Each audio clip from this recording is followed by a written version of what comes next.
ദൈവത്തിൻ്റെ മക്കൾ പ്രാർത്ഥിക്കുന്നവരാണ്.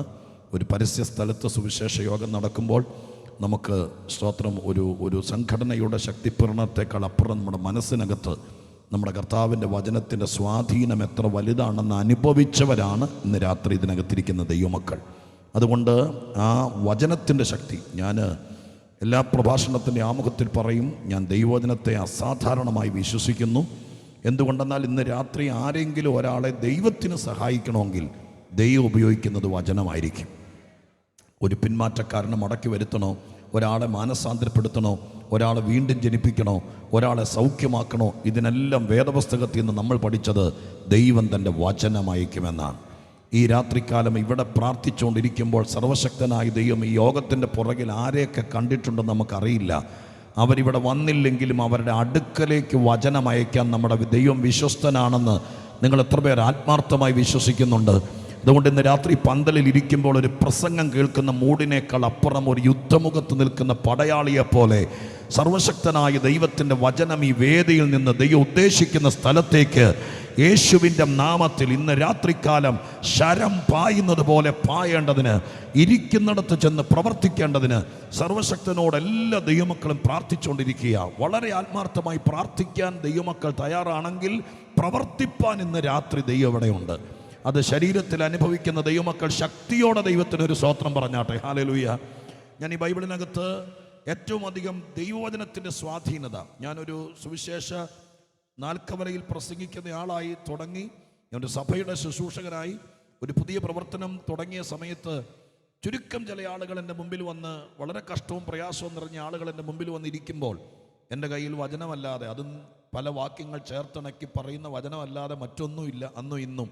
ഞാൻ ഇവരൊക്കെ വന്ന് പ്രസംഗം കഴിയുമ്പോൾ എൻ്റെ മനസ്സിനകത്ത് പലപ്പോഴും ഞാൻ ഞരങ്ങിക്കൊണ്ട് ദൈവത്തോട് ചോദിക്കാറുണ്ട്, കർത്താവേ, ഈ വന്ന ജനം കഷ്ടപ്പാടും പ്രയാസമുള്ളവർ, വണ്ടിക്കൂലിക്ക് പോലും കാശില്ലാത്തവർ, അവർ 2-3 കൈക്കുഞ്ഞുങ്ങളുമായി വന്നെൻ്റെ മുമ്പിൽ ഇരിക്കുമ്പോൾ ഞാനൊരു അരമണിക്കൂറോ 3/4 മണിക്കൂറോ വേദപുസ്തകത്തിൽ നിന്ന് അബ്രാഹാമിനെ കുറിച്ചോ, മീൻ പിടിക്കാൻ പോയിട്ട് ഒന്നും കിട്ടാത്ത പത്രോസിനെ കുറിച്ചോ അല്ലെങ്കിൽ പൗലോസിനെ കുറിച്ചോ പറഞ്ഞ് കേൾപ്പിച്ചാൽ ഇവർക്കെന്ത് പ്രയോജനമുണ്ടെന്ന് എൻ്റെ ഒരു ആശങ്കയായിരുന്നു. ദൈവത്തിൻ്റെ വചനം അതിന് എനിക്ക് ഒത്തിരി മറുപടി തന്നു.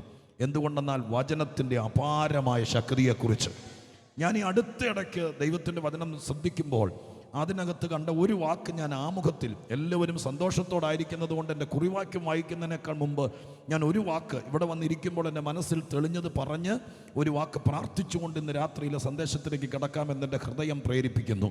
ശ്രദ്ധിച്ച് കേൾക്കണം. നമ്മുടെ സ്തോത്രം പൗലോസ് അപ്പോസ്തലൻ, കർത്താവിൻ്റെ ശിഷ്യന്മാരിൽ അഗ്രഗണ്യനായിരുന്ന പൗലോസ്, മിഷണറി വർണ്ണനായിരുന്ന അപ്പോസ്തലൻ, അദ്ദേഹം എഫേസോസിൽ ചെന്ന് പ്രവർത്തിച്ച സംഭവം അപ്പോസ്തല പ്രവൃത്തി 19-ാം അധ്യായത്തിൽ എഴുതിയിട്ടുണ്ട്. അദ്ദേഹം അവിടെ ചെല്ലുമ്പോൾ അദ്ദേഹത്തിൻ്റെ പ്രസംഗത്തെ ദുഷിച്ചു, അല്ലെങ്കിൽ അദ്ദേഹത്തിൻ്റെ പ്രവർത്തനത്തെ അവിടെയുള്ള യഹൂദന്മാർ ദുഷിച്ചു. സ്തോത്രം. അങ്ങനെ ദുഷിച്ചു കഴിഞ്ഞപ്പോൾ പ്രസംഗം വിലക്കി. ഈ പട്ടണത്തിലോ ഈ നാട്ടിലെങ്കിലും പ്രസംഗിക്കാൻ സമ്മതിക്കാതെയായി. ആ സമയത്ത് അപ്പോസ്തല പ്രവൃത്തി 19-ാം അധ്യായത്തിൽ നിങ്ങൾ വായിച്ചിട്ടുണ്ടായിരിക്കും, ആ ഭാഗത്ത് ഇങ്ങനെ എഴുതിയിരിക്കുന്നത്, തുറന്നോസിൻ്റെ പാഠശാല എടുത്ത് 2 കൊല്ലം അദ്ദേഹം ദൈവത്തിൻ്റെ വചനം പഠിപ്പിച്ചു. അങ്ങനെ ആ നാട്ടിൽ ആസിയയിലുള്ള എല്ലായിടത്തും വചനം പരന്നു എന്ന് എഴുതിയിരിക്കുന്നത്. അതിനുശേഷമുള്ള പാരഗ്രാഫ് ഞാൻ പറയുമ്പോൾ നിങ്ങളുടെ ഹൃദയത്തിലുണ്ടായിരിക്കും. ആ പാരഗ്രാഫിലാണ് ദേശാന്തരികളായി നടക്കുന്ന മന്ത്രവാദികളായിരിക്കുന്ന യഹൂദന്മാരിൽ ചിലർ പൗലോസ് പ്രസംഗിക്കുന്ന യേശുവിൻ്റെ നാമം ഉപയോഗിക്കാൻ തുടങ്ങി. അങ്ങനെ ഉപയോഗിക്കാൻ തുടങ്ങിയ സമയത്ത് പെട്ടെന്ന് ഞാൻ ചുരുക്കി പറയാം, ദുരാത്മാക്കൾ ആ മന്ത്രവാദികളുടെ മേൽ ചാടി വീണു. അവരെ മുറിവേൽപ്പിച്ച ഒരു വീട് വിട്ട് ഓടേണ്ടി വന്നു. അത് കഴിഞ്ഞപ്പോൾ അവിടെ എഴുതിയിരിക്കുന്നത് ഇങ്ങനെയാണ്, സ്തോത്രം. അവിടെ പറയുന്ന വാക്ക് 19-ാമത്തെ അധ്യായത്തിൽ വായിക്കുന്നത് ഇങ്ങനെയാണ്, സ്തോത്രം. ക്ഷുദ്രപ്രയോഗം ചെയ്യുന്ന പലരും തങ്ങളുടെ പുസ്തകങ്ങളെ കൊണ്ടുവന്ന് എല്ലാവരും കാണുക ചുട്ടുകളഞ്ഞു. സ്തോത്രം. എന്നിട്ട് 20-ാം വാക്യം ആ സംഭവം കൺക്ലൂഡ് ചെയ്യുന്നത് ഇങ്ങനെയാണ് പറഞ്ഞുകൊണ്ടാണ്, കർത്താവിൻ്റെ വചനം ശക്തിയോടെ പരന്ന് പ്രബലപ്പെട്ടു എന്ന്. സ്തോത്രം. മലയാളത്തിൽ നമുക്ക് അങ്ങനെ കിട്ടിയിരിക്കുന്നത്, എല്ലാ ഭാഷയ്ക്കും പരിമിതിയുണ്ട്.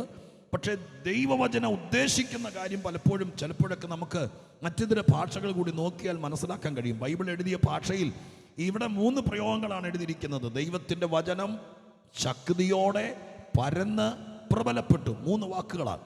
എന്നാൽ അതിനെല്ലാം കൂടി സംക്ഷിപ്തമായി വേദപുസ്തകത്തിൻ്റെ മൂലഭാഷയിൽ എഴുതിയിരിക്കുന്ന ഒരൊറ്റ പ്രയോഗമാണ്. ആ പ്രയോഗത്തിൻ്റെ മലയാള പരിവർത്തനം ഇങ്ങനെയാണ്, വചനം ആ ദേശത്ത് പലതിനെയും കീഴ്പ്പെടുത്തി. സ്തോത്രം. അങ്ങനെയാണെങ്കിൽ ഇന്ന് രാത്രി എന്നെ കേൾക്കുന്ന എന്നോട് കൂടെ ഈ ദേശത്ത് ദൈവത്തിൻ്റെ വചനം കേൾക്കാനും പ്രസംഗിക്കാനും ശുശ്രൂഷിക്കാനും ഒരുങ്ങിയിരിക്കുന്ന ദൈവത്തിൻ്റെ മക്കൾ, വചനത്തെക്കുറിച്ച് ഇന്ന് രാത്രി, മൂന്നാമത്തെ രാത്രി മറ്റൊന്നും വേണ്ട, ഈ രാത്രി വചനം ചിലതിനെ കീഴ്പ്പെടുത്താൻ ഇടയാകണം. അത് നിങ്ങൾ ആത്മാർത്ഥമായി ദൈവത്തോട് പ്രാർത്ഥിക്കണം. അതിന്ന് രാത്രികാലം ദൈവകൃപയ്ക്ക് വിരോധമായി അടരാടി നിൽക്കുന്ന അന്ധകാര ശക്തികളാണെങ്കിലും, സ്തോത്രം, ഒരുപക്ഷെ നമ്മുടെ ശരീരത്തിൽ വ്യാപരിക്കുന്ന രോഗങ്ങളാണെങ്കിലും, നിന്റെ കുടുംബത്തിൽ നേരിടുന്ന അന്ധകാരത്തിൻ്റെ എതിരുകളാണെങ്കിലും, ഒരുപക്ഷെ ഇവിടെ എഴുതിയിരിക്കുന്ന പോലെ ക്ഷുദ്രത്തിൻ്റെയോ ആഭിചാരത്തിൻ്റെയോ പോരുകളാണെങ്കിലും, അതിനെ മുഴുവൻ നാം പ്രസംഗിക്കുന്ന ദൈവത്തിൻ്റെ വചനത്തിന് കീഴ്പ്പെടുത്താൻ കഴിവുണ്ടെന്ന് തിരുവെഴുത്തിൽ നിന്നൊരു വാക്യം വായിച്ച് കേൾപ്പിക്കുമ്പോൾ നിങ്ങൾക്ക് എത്ര പേർക്ക് ഇന്ന് രാത്രിക്കാലം അതിനെ വിശ്വസിച്ചുകൊണ്ട് വിശ്വാസത്തിന്റെ പ്രകടമായ ഭാവം, സ്തോത്രം പറഞ്ഞോ, അന്യഭാഷ പറഞ്ഞോ, ആത്മനിറവിലോ ഇന്ന് രാത്രി വിശ്വസിക്കുന്ന ദൈവമക്കൾ എത്ര പേര് പ്രതികരിക്കാൻ തയ്യാറാകും? കർത്താവേ, ഈ രാത്രിക്കാലം ഞങ്ങളുടെ യോഗത്തിൽ സ്വർഗസ്ഥനായ ദൈവം തന്റെ വചനം അയച്ച് ചില ദുഷ്ടശക്തികളെ കീഴ്പ്പെടുത്തുന്ന രാത്രിയായിരിക്കണം. 9 മണിക്ക് ആശീർവാദം പറയുന്നതിനേക്കാൾ മുമ്പ് പാപചിന്തകളെ, പാപത്താൽ ഉളവാകുന്ന ദേശത്ത് വ്യാപരിക്കുന്ന അനിഷ്ടങ്ങളെ ഇന്ന് രാത്രി സ്വർഗത്തിലെ ദൈവത്തിന്റെ വചനം കീഴ്പ്പെടുത്തട്ടെ. അങ്ങനെ സംഭവിക്കുമെന്ന് വിശ്വസിക്കുന്ന ദൈവമക്കൾ ആമുഖത്തിൽ 2-3 മിനിറ്റെങ്കിലും ശക്തിയോടെ ദൈവത്തിന് സ്തോത്രം ചെയ്താൽ അത് നഷ്ടമാകത്തില്ല എന്ന് വിശ്വസിക്കുന്നവരെല്ലാവരും കൂടി ചേർന്ന് ഒരു മനസ്സോടെ, നന്ദിയോടെ, ഇരിക്കുന്നിടം മറന്ന് ആത്മശക്തിയോടെ, വേറൊന്നും ഇന്ന് രാത്രി വേണ്ട. നിങ്ങളെ ചിരിപ്പിക്കാൻ എൻ്റെ കയ്യിൽ ഒന്നുമില്ല. നിങ്ങൾ പേന കൊണ്ട് വന്നിരിക്കുന്നെങ്കിൽ എഴുതിയെടുക്കാൻ ഭാഗത്തിന് വല്ലതും കിട്ടുമോ എന്ന് എനിക്കറിയില്ല. പക്ഷെ എൻ്റെ മനസ്സ് പറയുന്നു, ഇന്ന് രാത്രി ചിലതിനെ വചനം കീഴ്പ്പെടുത്തും. കൊടുമണ്ണിലും പരിസരത്തും, അല്ലയോ ദൈവദാസന്മാരെ, നിങ്ങൾ പ്രവർത്തിക്കുന്ന പ്രാദേശിക സ്ഥലങ്ങളിൽ ഈ 19-20 മുറുകെ പിടിച്ച് പ്രാർത്ഥിച്ചോ. യേശുവിന്റെ നാമത്തിൽ തിരുസഭയ്ക്ക് വിരോധമായി ഉയർന്നു നിൽക്കുന്ന ചില ദുഷ്ടവ്യാപാരങ്ങളെ, പാരമ്പര്യ കെടുതികളെ, അന്ധകാരത്തിന്റെ ശക്തികളെ ഈ രാത്രി വചനം ചെന്ന് കീഴ്പ്പെടുത്തും.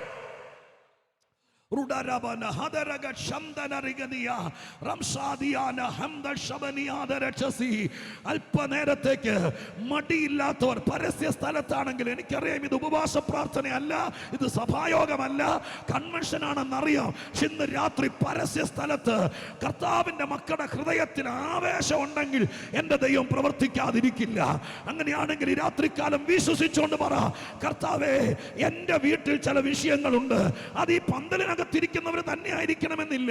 ഈ ശബ്ദവീജികൾ പറന്നു ചെന്ന് നിങ്ങൾ ഇരിക്കുന്ന വീടിനകത്ത് നിങ്ങളുടെ കാതിൽ കേൾക്കാമെങ്കിൽ അതിന് പെന്തിക്കോസിൽ ചേരണമെന്നില്ല.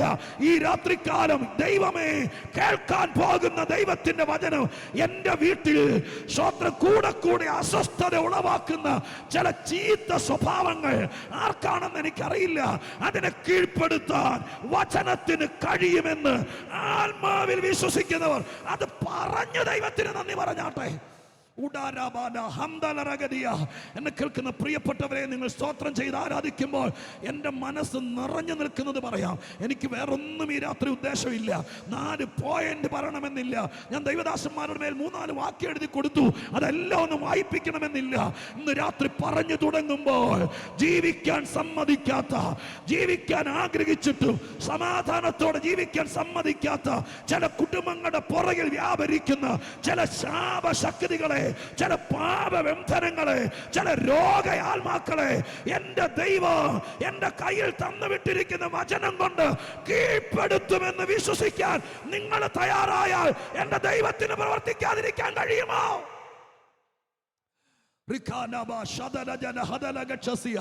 ഓൺലൈനിൽ ഒരുപാട് പേര് ഈ ഗുഡ് ന്യൂസ് ഫെസ്റ്റിവൽ ശ്രദ്ധിക്കുന്നുണ്ടായിരിക്കാം.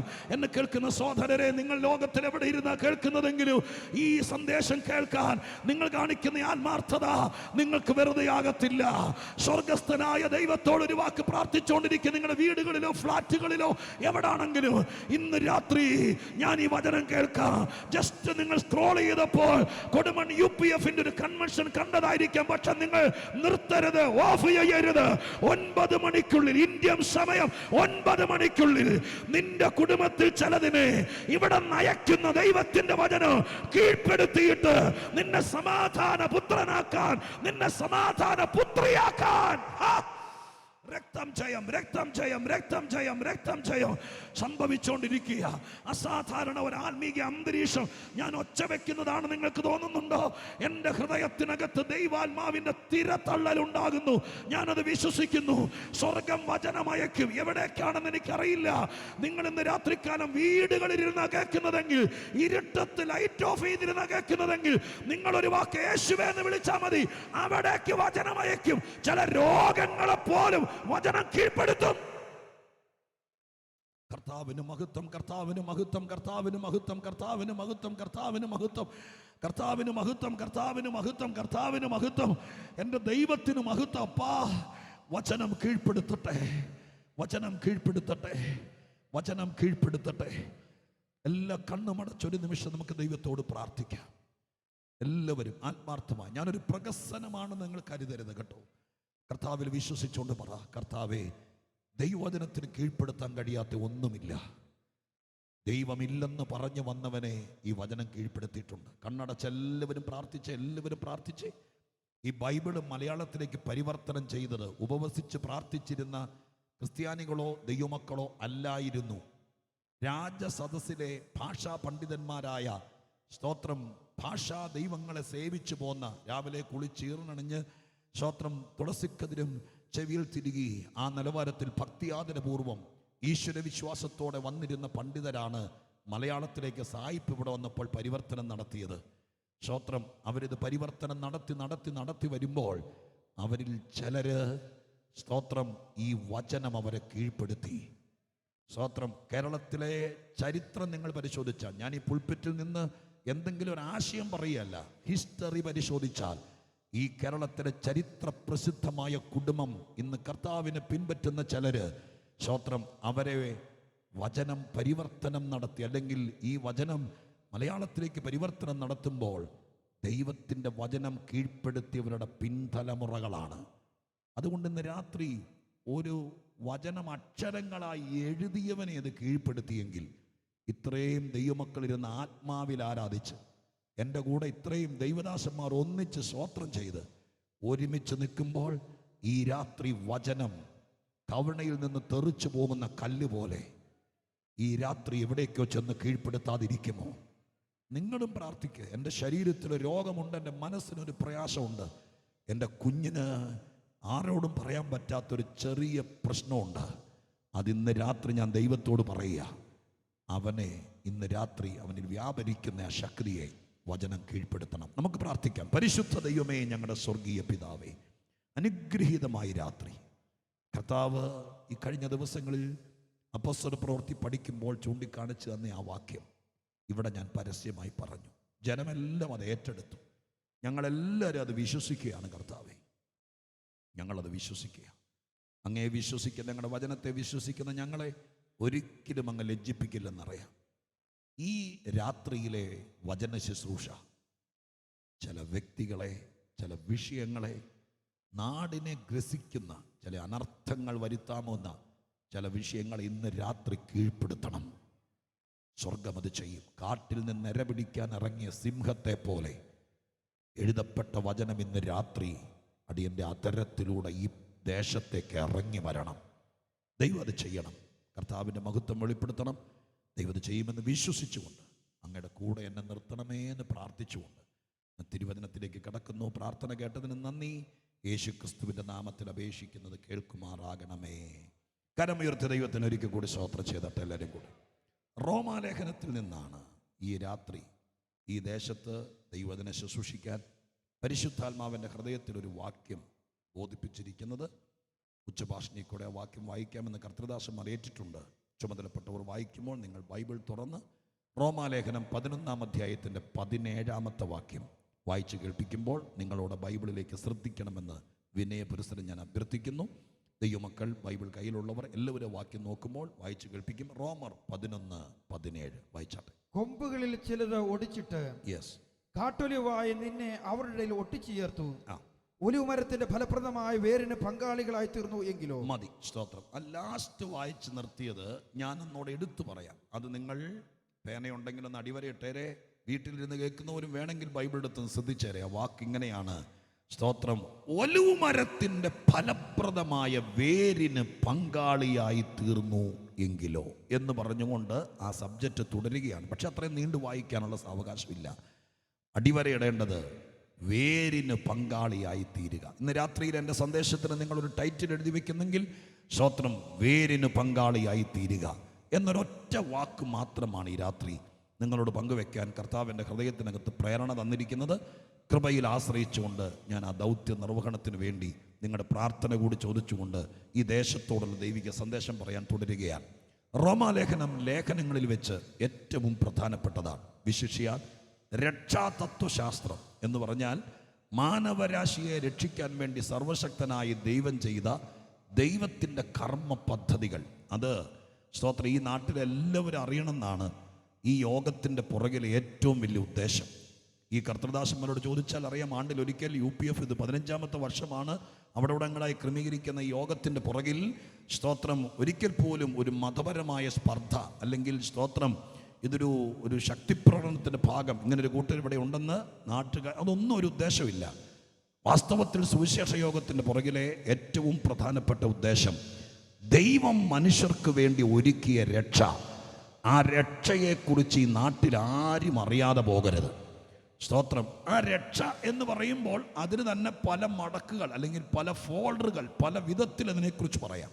ഇപ്പോൾ സാധാരണ ഞങ്ങളിൽ ഈ ഇരിക്കുന്ന ദൈവദാസന്മാർ ആരെങ്കിലും നിങ്ങളുടെ വീടുകളിൽ വന്നാൽ, ഞാൻ പൊതുജനത്തോടും കൂടി ചേർത്ത് പറയുക, അവർ സാധാരണ പറയുന്ന വാക്കുകൾ രക്ഷിക്കപ്പെടുക, വീണ്ടും ജനിക്കുക, സ്തോത്രം, വീണ്ടെടുക്കപ്പെടുക എന്നിത്യാദി വാക്കുകളൊക്കെയാണ്. ഇതെല്ലാം ഓരോരോ ഫയലുകൾ പോലെ നമ്മൾ പഠിക്കേണ്ടതാണ്. സ്തോത്രം. അതിൽ രക്ഷാതത്വശാസ്ത്രത്തിലെ ഏറ്റവും പ്രധാനപ്പെട്ടൊരു വിഷയമാണ് ദൈവം മനുഷ്യനെ സൗജന്യമായി നീതീകരിക്കുന്നു എന്ന വിഷയം. സ്തോത്രം. മാനവരാശിക്ക് സ്വർഗത്തിൽ നിന്ന് കിട്ടിയ ഏറ്റവും വലിയ സൗഭാഗ്യത്തിൽ ഒന്നാണ് മനുഷ്യൻ ചെയ്തു കൂട്ടിയ പാപങ്ങളെല്ലാം സർവശക്തനായ ദൈവം സ്തോത്രം ശിക്ഷാവിധിക്ക് ഹേതുവായി മനുഷ്യൻ നരകതുല്യനായി തീരേണ്ട സ്ഥാനത്ത് യേശുക്രിസ്തുവിനെ കാൽവരിയിൽ 2 കള്ളന്മാരുടെ നടുവിൽ ഭൂമിയുടെ മധ്യഭാഗത്ത് മധ്യധരണിക്കടലിൻ്റെ തീരത്ത് സ്തോത്രം ഒരു തലയോടിൻ്റെ ആകൃതിയിലുള്ള ഒരു മൊട്ടക്കുന്നിൻ്റെ മോളിൽ ഒരു മരക്കുരിശിൽ 3 ആണിമേൽ തൂങ്ങി 2 കള്ളന്മാരുടെ നടുവിൽ സ്വർഗത്തിൽ അടങ്ങാത്ത 10,000ങ്ങളിൽ സുന്ദരനായ കോടാനുകോടി ദൂതന്മാരുടെ ആരാധ്യനായിരുന്ന ഉണ്ടാകട്ടെ എന്നൊരു വാക്ക് കൽപ്പിച്ചപ്പോൾ ഈ കാണുന്ന സകലത്തെയും ഉളവാക്കാൻ ശക്തനായിരുന്ന, ഇന്നും തൻ്റെ ശക്തിയുള്ള വാക്കുകൊണ്ട് സകലത്തെയും നിയന്ത്രിക്കുന്നവനായ മഹാദൈവത്തിൻ്റെ പുത്രനെ മനുഷ്യവർഗത്തിന് വേണ്ടി പാപപരിഹാര ബലിയാകാൻ, യാഗമാകാൻ കാൽവരിക്കുന്നിൽ പിതാവാം ദൈവം കൈവിട്ടു.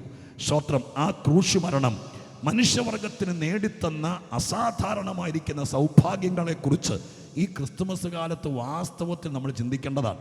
സ്തോത്രം. അതിനൊക്കെ വാസ്തവത്തിൽ സമയം കണ്ടെത്താനൊക്കെ നിങ്ങൾ തന്നെ ശ്രമിക്കേണ്ടതാണ്.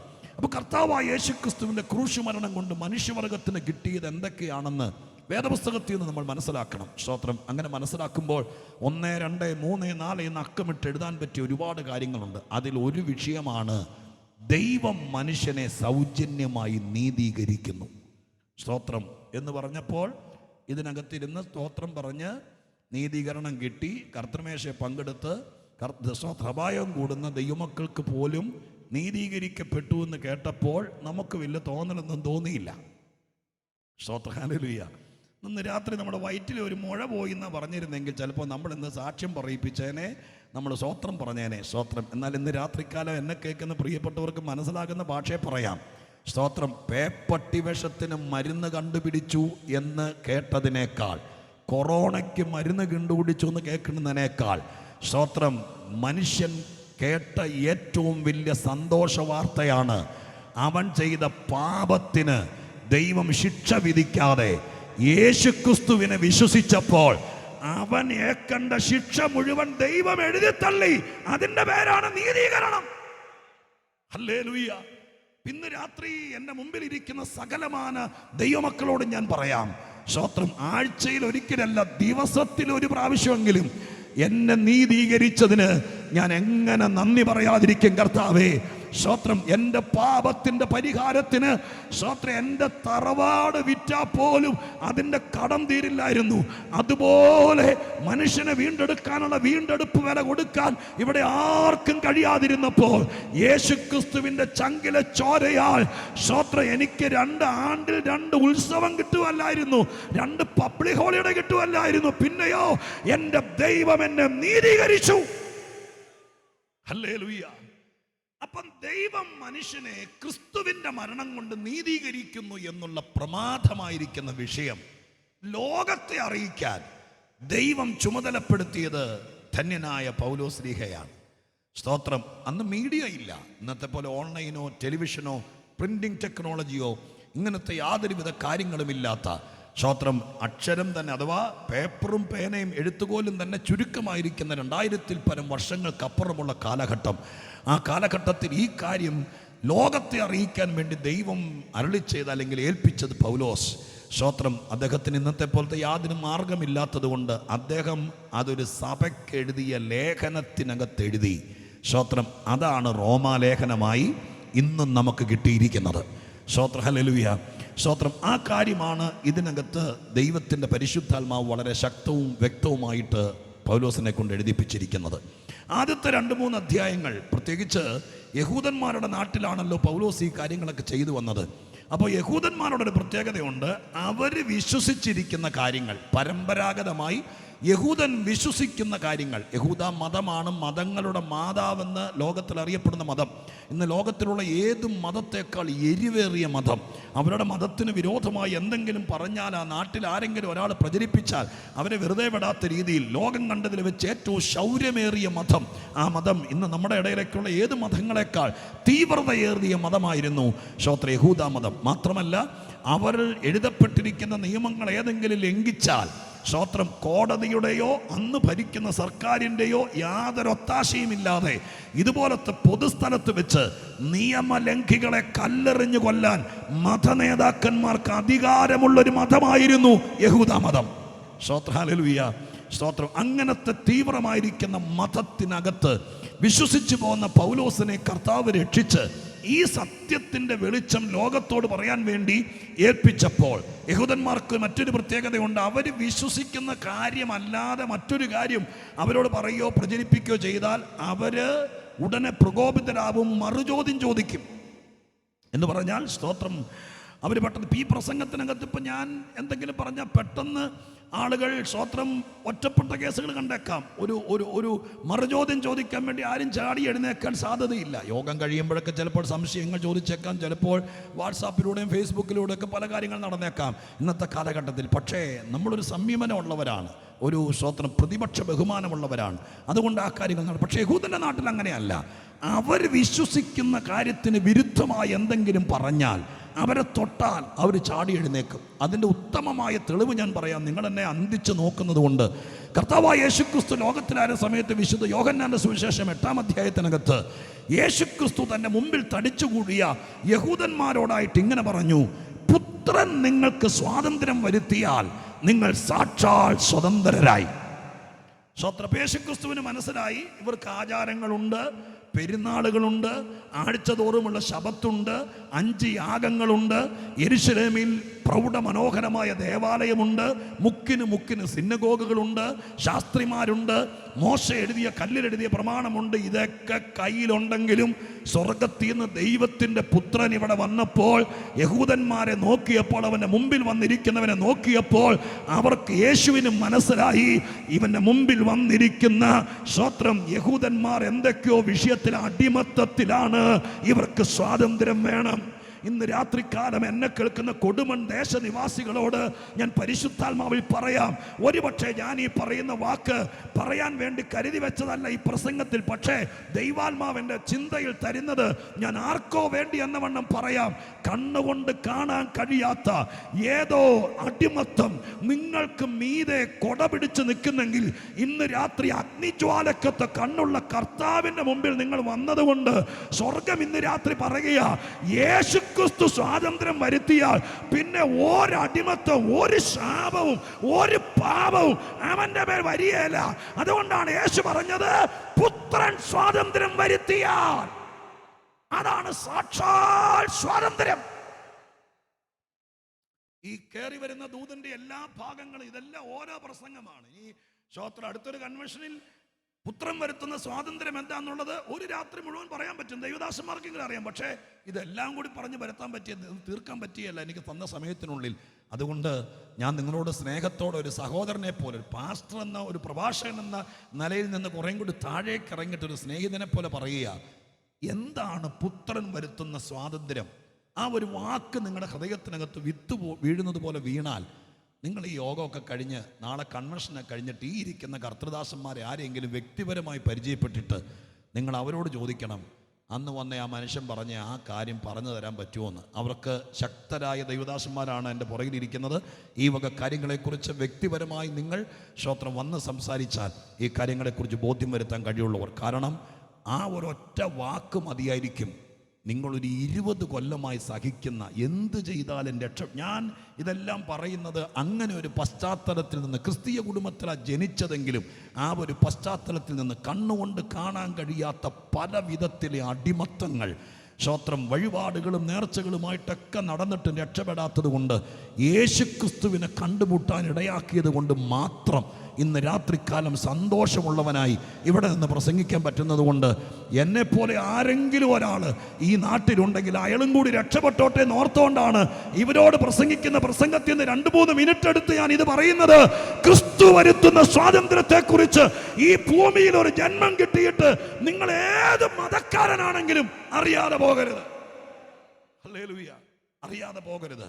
സ്തോത്രം. യേശു വരുത്തുന്ന സ്വാതന്ത്ര്യത്തിന് അത്ര മാധുര്യമാണ്. അതുകൊണ്ടാണ് ഇവിടെ ഇരിക്കുന്ന ആളുകൾ ഞാൻ പറയാതെ സന്തോഷത്തോടെ ആ ചങ്ങലകൾ പൊട്ടിച്ച് സ്വാതന്ത്ര്യം, ആർക്കും വലിയ എസ്റ്റേറ്റും ബംഗ്ലാവും കോടിക്കണക്കിന് രൂപയുള്ളവരോ 5 മക്കൾ വിദേശത്തുള്ളവരൊന്നും ആയിരിക്കുകയല്ല ഇരിക്കുന്നത്. അവരറിയാതെ ദൈവത്തെ മഹത്വപ്പെടുത്തി പോകാൻ കാരണം അവരനുഭവിക്കുന്ന സ്വാതന്ത്ര്യമാണ്. ഇന്ന് രാത്രി അത് അനുഭവിക്കുന്ന ദൈവമക്കൾ ഒരുമിച്ച് നമ്മുടെ കർത്താവിന് നന്ദിയോട് ഒരിക്കൽ കൂടി സ്തോത്രം ചെയ്താട്ടെ. അപ്പൊ യേശുക്രിസ്തു തന്റെ മുമ്പിൽ വന്ന ജനത്തിന് സ്വാതന്ത്ര്യം ആവശ്യമാണെന്ന് കണ്ടപ്പോൾ അവരോട് പറഞ്ഞു, നിങ്ങൾക്ക് ആണ്ടിൽ 7 പെരുന്നാളുണ്ടല്ലോ, നിങ്ങൾക്ക് 5 തരം യാഗങ്ങളുണ്ടല്ലോ, ആഴ്ച തോറും അണുവിട തെറ്റാതെ നിങ്ങൾ നടത്തുന്ന ശബത്ത് ആചാരങ്ങളുണ്ടല്ലോ, അതുകൂടാതെ നിങ്ങൾ വഴിപാടുകളും നേർച്ചകളും ഒരുപാട് കഴിക്കുന്നുണ്ടല്ലോ. സ്തോത്രം. നിങ്ങൾക്ക് ആലയമുണ്ട്, ആചാര്യന്മാരുണ്ടല്ലോ. ഇവരൊക്കെ ഉണ്ടായിട്ടും ഇതൊക്കെ മുറതെറ്റാതെ ആണ്ടോടാണ്ട് കൂടി ചെയ്തിട്ടും നിങ്ങൾക്ക് സ്വാതന്ത്ര്യം ആവശ്യമാണല്ലോ. അതുകൊണ്ട് ആ സ്വാതന്ത്ര്യം യാഗങ്ങൾ തരാത്ത, ഞാനാ പറയുന്നത് എന്നെ തെറ്റിദ്ധരിക്കരുത്, സന്തോഷത്തോടെ ഈ നാട്ടുകാർ കേൾക്കണം. കാരണം ഏതെങ്കിലും വിധത്തിൽ ഇന്ന് രാത്രി നിങ്ങളെ സഹായിക്കാൻ വേണ്ടി വന്നൊരു മനുഷ്യനാണ് ഞാൻ. അതുകൊണ്ട് സ്നേഹത്തോടെ പറയാം, സ്തോത്രം, ഹല്ലേലൂയ. നിങ്ങളുടെ 5 യാഗങ്ങൾ നിങ്ങൾക്ക് തരാത്ത സ്വാതന്ത്ര്യം, നിങ്ങളുടെ 7 പെരുന്നാളുകൾ നിങ്ങൾക്ക് തരാത്ത സ്വാതന്ത്ര്യം, ആഴ്ചതോറും നിങ്ങൾ നടത്തുന്ന ശബത്താചാരങ്ങൾ നിങ്ങൾക്ക് തരാത്ത സ്വാതന്ത്ര്യം, വഴിപാടുകളും നേർച്ചകളും നിങ്ങൾക്ക് തരാത്ത സ്വാതന്ത്ര്യം, ആ സ്വാതന്ത്ര്യം മനുഷ്യന് തരാൻ വേണ്ടി സ്വർഗത്തിലെ ദൈവം തന്റെ പുത്രനെ ഈ ലോകത്തിൽ അയച്ചിരുന്നു. അതറിയാതെ പോകരുത്. 90 കൊല്ലം ഈ ലോകത്തിൽ ജീവിച്ചിട്ട് എല്ലാ മതങ്ങളെ കുറിച്ച് പഠിച്ചിട്ട് ഈ ലോകത്തിലെ സകല ഇസങ്ങളും മനസ്സിലാക്കിയിട്ട് യേശുക്രിസ്തു കൊണ്ടുവന്ന സ്വാതന്ത്ര്യത്തെക്കുറിച്ച് മാത്രം കൺകെട്ടിക്കളഞ്ഞതുപോലെ അതുമാത്രം അറിയാതെ അതിനെക്കുറിച്ച് പറയുമ്പോൾ ഒരു അസ്വസ്ഥതയും ഹൃദയത്തിലൊരു കയ്പൊക്കെ ഉണ്ടാക്കുന്നൊരു സ്ഥിതി ഉണ്ടെങ്കിൽ, നിങ്ങൾ ഈ നാട്ടിലെ അഭ്യസ്തവിദ്യനായ ഒരു മനുഷ്യനാണെങ്കിൽ നിങ്ങൾ ഇന്ന് രാത്രിക്കാലം ലളിതമായി ചിന്തിക്ക്. യേശു തന്ന സ്വാതന്ത്ര്യം യഹൂദന്, ഞാൻ സ്തോത്രം യഹൂദന്റെ പശ്ചാത്തലത്തിലല്ലേ പറയുന്നത്, എല്ലാ മതങ്ങളെക്കാൾ അധികം ആചാരമുള്ള അവരുടെ ആചാരങ്ങൾക്ക് കൊടുക്കാൻ കഴിയാത്തൊരു സ്വാതന്ത്ര്യം യേശു അവർക്ക് കൊടുത്തു. ഇത് പറയുമ്പോൾ അവിടുത്തെ മൂത്തവരിൽ ആരോ പ്രകോപനത്തോടെ, യോഹന്നാൻ 8-ാം അധ്യായം വായിച്ചാൽ നിങ്ങൾക്ക് മനസ്സിലാവും, വളരെ പ്രകോപനത്തോടെ പൊട്ടിത്തെറിച്ചുകൊണ്ട് എഴുന്നേറ്റിട്ട് യേശുവിനോട് ആക്രോശിച്ച് ചോദിച്ചു, നീ ആരെക്കുറിച്ചായി പറയുന്നത്? ഞങ്ങൾ അബ്രാഹാമിന്റെ മക്കളാണ്, ഞങ്ങൾ ഇന്ന് വരെ ആർക്കും അടിമകളായിരുന്നിട്ടില്ല, ഞങ്ങൾക്ക് ആ സ്വാതന്ത്ര്യം വേണ്ട. അല്ലേ? നമ്മൾ വായിച്ചിട്ടില്ലേ? സ്തോത്രം. യോഹന്നാന്റെ സുവിശേഷത്തിലില്ലേ? സ്തോത്രം. അപ്പൊ അതിന്റെ അർത്ഥം എന്താ? അവര് പൊട്ടിത്തെറിച്ചു. കാരണം അവരുടെ ആഠ്യത്വത്തിൽ, അവരുടെ പ്രതാപ ചിന്തയിൽ നിലയിൽ അവർ അബ്രഹാമിന്റെ മക്കളാണ്, ഞങ്ങളെക്കാൾ പാരമ്പര്യത്തിൽ ആരുമില്ല, ഞങ്ങൾ ആർക്കും അടിമകളായിരുന്നിട്ടില്ല. ഇസ്രായേലിനെ കുറിച്ച് നിങ്ങൾ ചിന്തിച്ചാൽ, സ്തോത്രം, എത്രയോ സ്ഥലങ്ങളിൽ അവർ അടിമകളായി 400 ചില്ലാൻ കാലം മിസ്രൈമർക്ക് അടിമകളായിരുന്നവരാണ്. ബാബിലോണി, ഇതൊക്കെ പച്ച പരമാർത്ഥ. പക്ഷെ ഇവർ സമ്മതിക്കുകയില്ല. അത് മനുഷ്യന്റെ ഒരു പ്രശ്നമാണ്. സ്തോത്രം, സമ്മതിക്കുകയില്ല. അത് തന്നെ ഇന്ന് രാത്രിയും കൊടുമണ്ണിലും പറയുക, എന്തൊക്കെ വന്നാലും നമ്മൾ സമ്മതിക്കുകയില്ല. പക്ഷെ ഇന്ന് രാത്രി കർത്താവിൻ്റെ ക്രൂശിൻ്റെ ചോട്ടിൽ ആരെങ്കിലും സമ്മതിക്കാനുണ്ടെങ്കിൽ അവരെ ഇന്ന് രാത്രി സ്വതന്ത്രനാക്കിയിട്ടേ യേശു പോകുകയുള്ളൂ. സ്തോത്രം, എൻ്റെ മനസ്സത് വെമ്പൽ കൊള്ളുന്നു. അത് സംഭവിക്കുമെന്ന് ഞാൻ ആത്മാർത്ഥമായി വിശ്വസിക്കുകയും ചെയ്യുന്നു. സ്തോത്രം, ഹല്ലേലൂയ. അതുകൊണ്ട് മറുചോദ്യം ചോദിച്ചൊരു പക്ഷേ പ്രതിസന്ധികൾ ഉണ്ടാക്കാം എന്ന് പൗലോസ്, കർത്താവിൻ്റെ ശിഷ്യനല്ലേ, മനസ്സിലാക്കിയതുകൊണ്ട് റോമാലേഖനത്തിൻ്റെ ആദ്യത്തെ 2-3 അധ്യായങ്ങൾ മനുഷ്യന് വന്നുപോയ വീഴ്ച, നീതീകരണത്തിൻ്റെ ആവശ്യം, ഇതെല്ലാം പറഞ്ഞു. സ്തോത്രം, പറഞ്ഞ് മുന്നോട്ട് വന്നിട്ട് സ്തോത്രം ഒരു 8-ാമത്തെ അധ്യായത്തിലേക്ക് എത്തുക. റോമാലേഖനത്തിൻ്റെ 8-ാമത്തെ അധ്യായത്തിലേക്ക് എത്തുക. 8-ാമത്തെ അധ്യായത്തിലേക്ക് എത്തുമ്പോഴാണ് നീതീകരണം കിട്ടിയ ഒരു മനുഷ്യൻ്റെ സൗഭാഗ്യാവസ്ഥകളെക്കുറിച്ച് എഴുതിയിരിക്കുന്നത്. സ്തോത്രം, വേദപുസ്തക സംബന്ധമായി ഒരു അല്പമെങ്കിലും ഗ്രാഹ്യമുള്ള ആളുകളാണ് എന്നെ അകത്തും പുറത്തും ഒക്കെ കേൾക്കുന്നത് എന്ന വിചാരത്തോടു കൂടെയാണ് ഞാൻ ഇച്ചിരി റിലാക്സ് ചെയ്ത് പറയുന്നത് കേട്ടോ. സ്തോത്രം, അതുകൊണ്ട് ഞാൻ ഈ പറയുന്നത് നിങ്ങൾക്ക് മനസ്സിലാവുന്നുണ്ടായിരിക്കും. 8-ാം അധ്യായത്തിലേക്ക് എത്തിയപ്പോഴേക്കും ആ അധ്യായത്തിനകത്ത് പരിശുദ്ധാത്മാവ് പൗലോസിന് വെളിപ്പെടുത്തുകയാണ്, യേശുക്രിസ്തുവിനെ വിശ്വസിക്കുന്ന ഒരു മനുഷ്യൻ, ആ മനുഷ്യൻ കർത്താവിൻ്റെ കാൽവരി മരണത്തെ വിശ്വസിച്ച്, ഞാൻ പാപിയായൊരു മനുഷ്യനാണ്, എൻ്റെ പാപങ്ങൾക്ക് അങ്ങ് മരിച്ചു എന്ന് ഞാൻ വിശ്വസിക്കുന്നു, എന്നോട് ക്ഷമിച്ച് എന്നെ അങ്ങയുടെ മക്കളാക്കണം, മകനാക്കണം, മകളാക്കണമെന്ന് പറയുമ്പോൾ സർവശക്തനായ ദൈവം പാപങ്ങളെ ക്ഷമിച്ചിട്ട് ആ മനുഷ്യന് പാപക്ഷമ മാത്രമല്ല കേൾക്കുന്നത്. എന്നെ കേൾക്കുന്ന ദൈവമക്കൾ ഇന്ന് രാത്രിക്കാലം സന്തോഷിച്ച് ദൈവത്തെ ഹൃദയം കൊണ്ട് സ്തുതിച്ചുകൊണ്ടിരിക്കണം കേട്ടോ. സ്തോത്രം, പാപക്ഷമ മാത്രമല്ല കിട്ടിയത്. റോമാലേഖനം 8-ാം അധ്യായത്തിനകത്ത് ഏറ്റവും ചുരുങ്ങിയത് 9 കൂട്ടം കാര്യങ്ങളെങ്കിലും യേശുക്രിസ്തുവിൻ്റെ ചോരയാൽ നീതീകരിക്കപ്പെടുന്നവർക്ക് തികച്ചും സൗജന്യമായി കിട്ടുന്ന മഹാഭാഗ്യത്തിൻ്റെ 9 ലിസ്റ്റുകൾ ഇട്ടിട്ടുണ്ട് 8-ാം അധ്യായത്തിനകത്ത്. സ്തോത്രം, ഹല്ലേലൂയ. അത് 9 ഇന്ന് രാത്രി പറയാൻ നോക്കിയാൽ അത് വേറൊരു പ്രസംഗമാണ്. സ്തോത്രം, അതിന് വേറൊരു രാത്രി വേണ്ടി വരും. അപ്പം ഞാൻ കുറേ ഐഡിയ തരാം നിങ്ങൾക്ക്. സ്തോത്രം, നിങ്ങൾ തപ്പിയാൽ മതി. 1-2 എണ്ണത്തിൻ്റെ ഒരു ധാരണയും തരാം. 9 എണ്ണം ഉണ്ടെന്ന് പറഞ്ഞല്ലോ. ഒരെണ്ണം ഞാൻ ആദ്യം പറയാം. ആ അധ്യായം തുടങ്ങുന്നത് ഇങ്ങനെയാണ്: ഇപ്പോൾ ക്രിസ്തുവേശുവിലുള്ളവർക്ക്. ഞാൻ പറഞ്ഞു, ഈ നീതീകരണം, രക്ഷിക്കപ്പെടുക, ദൈവമക്കളായി തീരുക എന്നൊക്കെ പറയുന്നതിന് അനവധി പര്യായ പദങ്ങൾ പോലത്തെ വാക്കുകൾ ബൈബിളിനകത്തുണ്ട്. അതിലൊരു വാക്കാണ് ക്രിസ്തുവിലാകുക എന്നൊരു വാക്ക്. നിങ്ങൾ കേട്ടിട്ടുണ്ടായിരിക്കും, ഒരുവൻ ക്രിസ്തുവിലായാൽ അവൻ പുതിയ സൃഷ്ടിയായി. സ്തോത്രം, ഹല്ലേലൂയ. അപ്പൊ ക്രിസ്തുവിലാകുക എന്നൊരു വാക്ക്, ആ വാക്ക് മറ്റൊന്നുമല്ല, അവൻ്റെ പാപപങ്കിലമായിരിക്കുന്ന ജീവിതത്തിൽ നിന്ന് യേശുക്രിസ്തുവിനെ വിശ്വസിച്ച് കർത്താവിനുള്ളവനായി ജീവിക്കാൻ തുടങ്ങുമ്പോൾ അതിന് ബൈബിൾ വിളിക്കുന്നൊരു പേരാണ് ക്രിസ്തുവിലായവർ. ഇന്ന് രാത്രി ഇവിടെ ഇരിക്കുന്ന ആളുകൾ, സ്തോത്രം, നമ്മുടെ സഭ ഏതാണ്, മതം ഏതാണെന്നുള്ളതല്ല, ക്രിസ്തുവിലായവർ. അവരിന്ന് രാത്രി കരമുയർത്തി ഒന്നോടെ ദൈവത്തിന് സ്തോത്രം ചെയ്തിട്ട് ക്രിസ്തുവിലായവർ. അപ്പൊ ആ വാക്ക് ഇങ്ങനെ എഴുതിയിരിക്കുന്നത്, ക്രിസ്തുവിലായാൽ അവന് ഒരു ശിക്ഷാവിധിയുമില്ല. സ്തോത്രം, നിങ്ങൾ ഓർത്തു നോക്കിയേ, യേശുക്രിസ്തുവിനെ വിശ്വസിച്ച് നീതീകരണം കിട്ടിയപ്പോൾ പൗലോസ് കുറെ കാര്യങ്ങൾ സിനിമയ്ക്ക് തിരക്കഥ എഴുതും പോലെ തന്നെത്താൻ എഴുതി കട്ടൻകാപ്പിയും പരിപ്പൂടെ മേടിച്ചു വെച്ച് കഴിച്ചുകൊണ്ട് എഴുതി വെച്ചതല്ല. പരിശുദ്ധാത്മാവ് ബോധ്യപ്പെടുത്തിയത്, പൗലോസിന്റെ ഭാഷയെ പറഞ്ഞ കർത്താവിൽ നിന്ന് പ്രാപിച്ചാണ് എഴുതുന്നത്. സ്തോത്രം. അപ്പൊ കർത്താവ് പറഞ്ഞു കൊടുക്കുന്നത്, കർത്താവിന് പറയാനുള്ളതാ പൗലോസിൽ കൂടെ എഴുതുന്നത്. അപ്പൊ കർത്താവ് പറയാണ് പൗലോസിലൂടെ, എന്താ പറയുന്നത്? ക്രിസ്തുവേശുവിൽ വിശ്വസിച്ചാൽ അവർക്കിനി ശിക്ഷാവിധിയില്ല. സ്തോത്രം. അതിന്റെ മറുവശം നിങ്ങൾ ചിന്തിച്ചേ. പറയുമ്പോൾ ഒരു പ്രസംഗീനായിട്ട് ഇവിടെ വന്നതല്ലേ, എല്ലാം പഴുതടച്ച് പറയണ്ടേ. അപ്പൊ തിരിച്ചൊരു ചോദ്യം ആ വാക്യത്തോട് തിരിച്ചു ചോദിച്ചേ, ക്രിസ്തുവേശുവിൽ ഇല്ലാത്തവർക്കോ? ഉണ്ടെന്നല്ലേ എൻ്റെ അർത്ഥം. ഈ ഭാഷ തന്നെ നമ്മളോട് സംസാരിക്കും. സ്തോത്രം. അപ്പോ ഒരു കാര്യം ബോധ്യമാകണമെങ്കിൽ, സ്തോത്രം, ബോധ്യമാകണമെങ്കിൽ സർക്കാർ പറയുകയാണ്, റേഷൻ കാർഡ് ഉള്ളവർക്ക് 5 കിലോ പഞ്ചസാര ക്രിസ്തുമസിന് സൗജന്യമെന്ന് പറഞ്ഞാൽ റേഷൻ കാർഡ് ഇല്ലാത്തവർക്ക് ഇല്ല, അല്ലേ എൻ്റെ അർത്ഥം? അപ്പൊ ക്രിസ്തുവേശുവിലുള്ളവർക്ക് ശിക്ഷാവിധിയില്ല എന്ന് പറഞ്ഞാൽ അതിനർത്ഥം നാട്ടുകാർ കളിയാക്കിയാലും വീട്ടുകാർ തള്ളിക്കളഞ്ഞാലും യേശു ക്രിസ്തുവിനെ വിശ്വസിച്ചപ്പോൾ ഇച്ചിരി നാണക്കേട് അപവാദങ്ങളൊക്കെ ഞങ്ങൾക്ക് ഞങ്ങളുടെ പിതാക്കന്മാർക്കൊക്കെ പറ്റിയെങ്കിലും ഞങ്ങളുടെ സന്തോഷത്തിന് കുറവ് വരുത്താത്തതിന്റെ കാരണം ഇനി ഞങ്ങൾക്ക് നരകത്തിൽ പോയി കിടക്കണ്ടല്ലോ. ഹല്ലേലൂയ. ശിക്ഷാവിധി എന്ന വാക്ക് വേദപുസ്തകത്തിൽ അതിനെക്കുറിച്ച് പല വാക്കുകൾ പഠിച്ചെങ്കിലേ ആ വിഷയം പഠിക്കാൻ പറ്റുള്ളൂ. ബാലശിക്ഷ എന്നൊരു വാക്കുണ്ട്. നമ്മൾ സാധാരണയൊക്കെ ദൈവമക്കളുടെ അറിവിന് വേണ്ടി പറയാൻ പുറത്തുള്ളവരും കൂടി കേട്ടോട്ടെ. കർത്തൃമേശയുടെ സമയത്ത് ആദരപൂർവം കർത്താവിൻ്റെ തിരുശരീരത്തെ സ്മരിച്ചുകൊണ്ട് അപ്പവീഞ്ഞുകൾ കർത്തൃദാസന്മാർ നമുക്ക് നുറുക്കി തരുമ്പോൾ പകർന്നു തരുമ്പോൾ സ്തോത്രം, അവിടെ വായിച്ചു കേൾപ്പിക്കുന്നൊരു ഭാഗം കൊരിന്ത്യർ ലേഖനത്തിനുണ്ടല്ലോ. അവിടെ എഴുതിയിരിക്കുന്നത് ഇങ്ങനെയാണ്: സ്തോത്രം, നമ്മെ തന്നെ ശോധന കഴിച്ചിട്ട് വേണം ഈ അപ്പം തിന്നുവാനും പാനപാത്രത്തിൽ പങ്കാളികളായി തീരുവാനും. അവനവൻ ശോധന കഴിക്കാഞ്ഞാൽ തനിക്ക് താൻ ശിക്ഷാവിധി തിന്നുകയും കുടിക്കുകയും ചെയ്യുന്നു.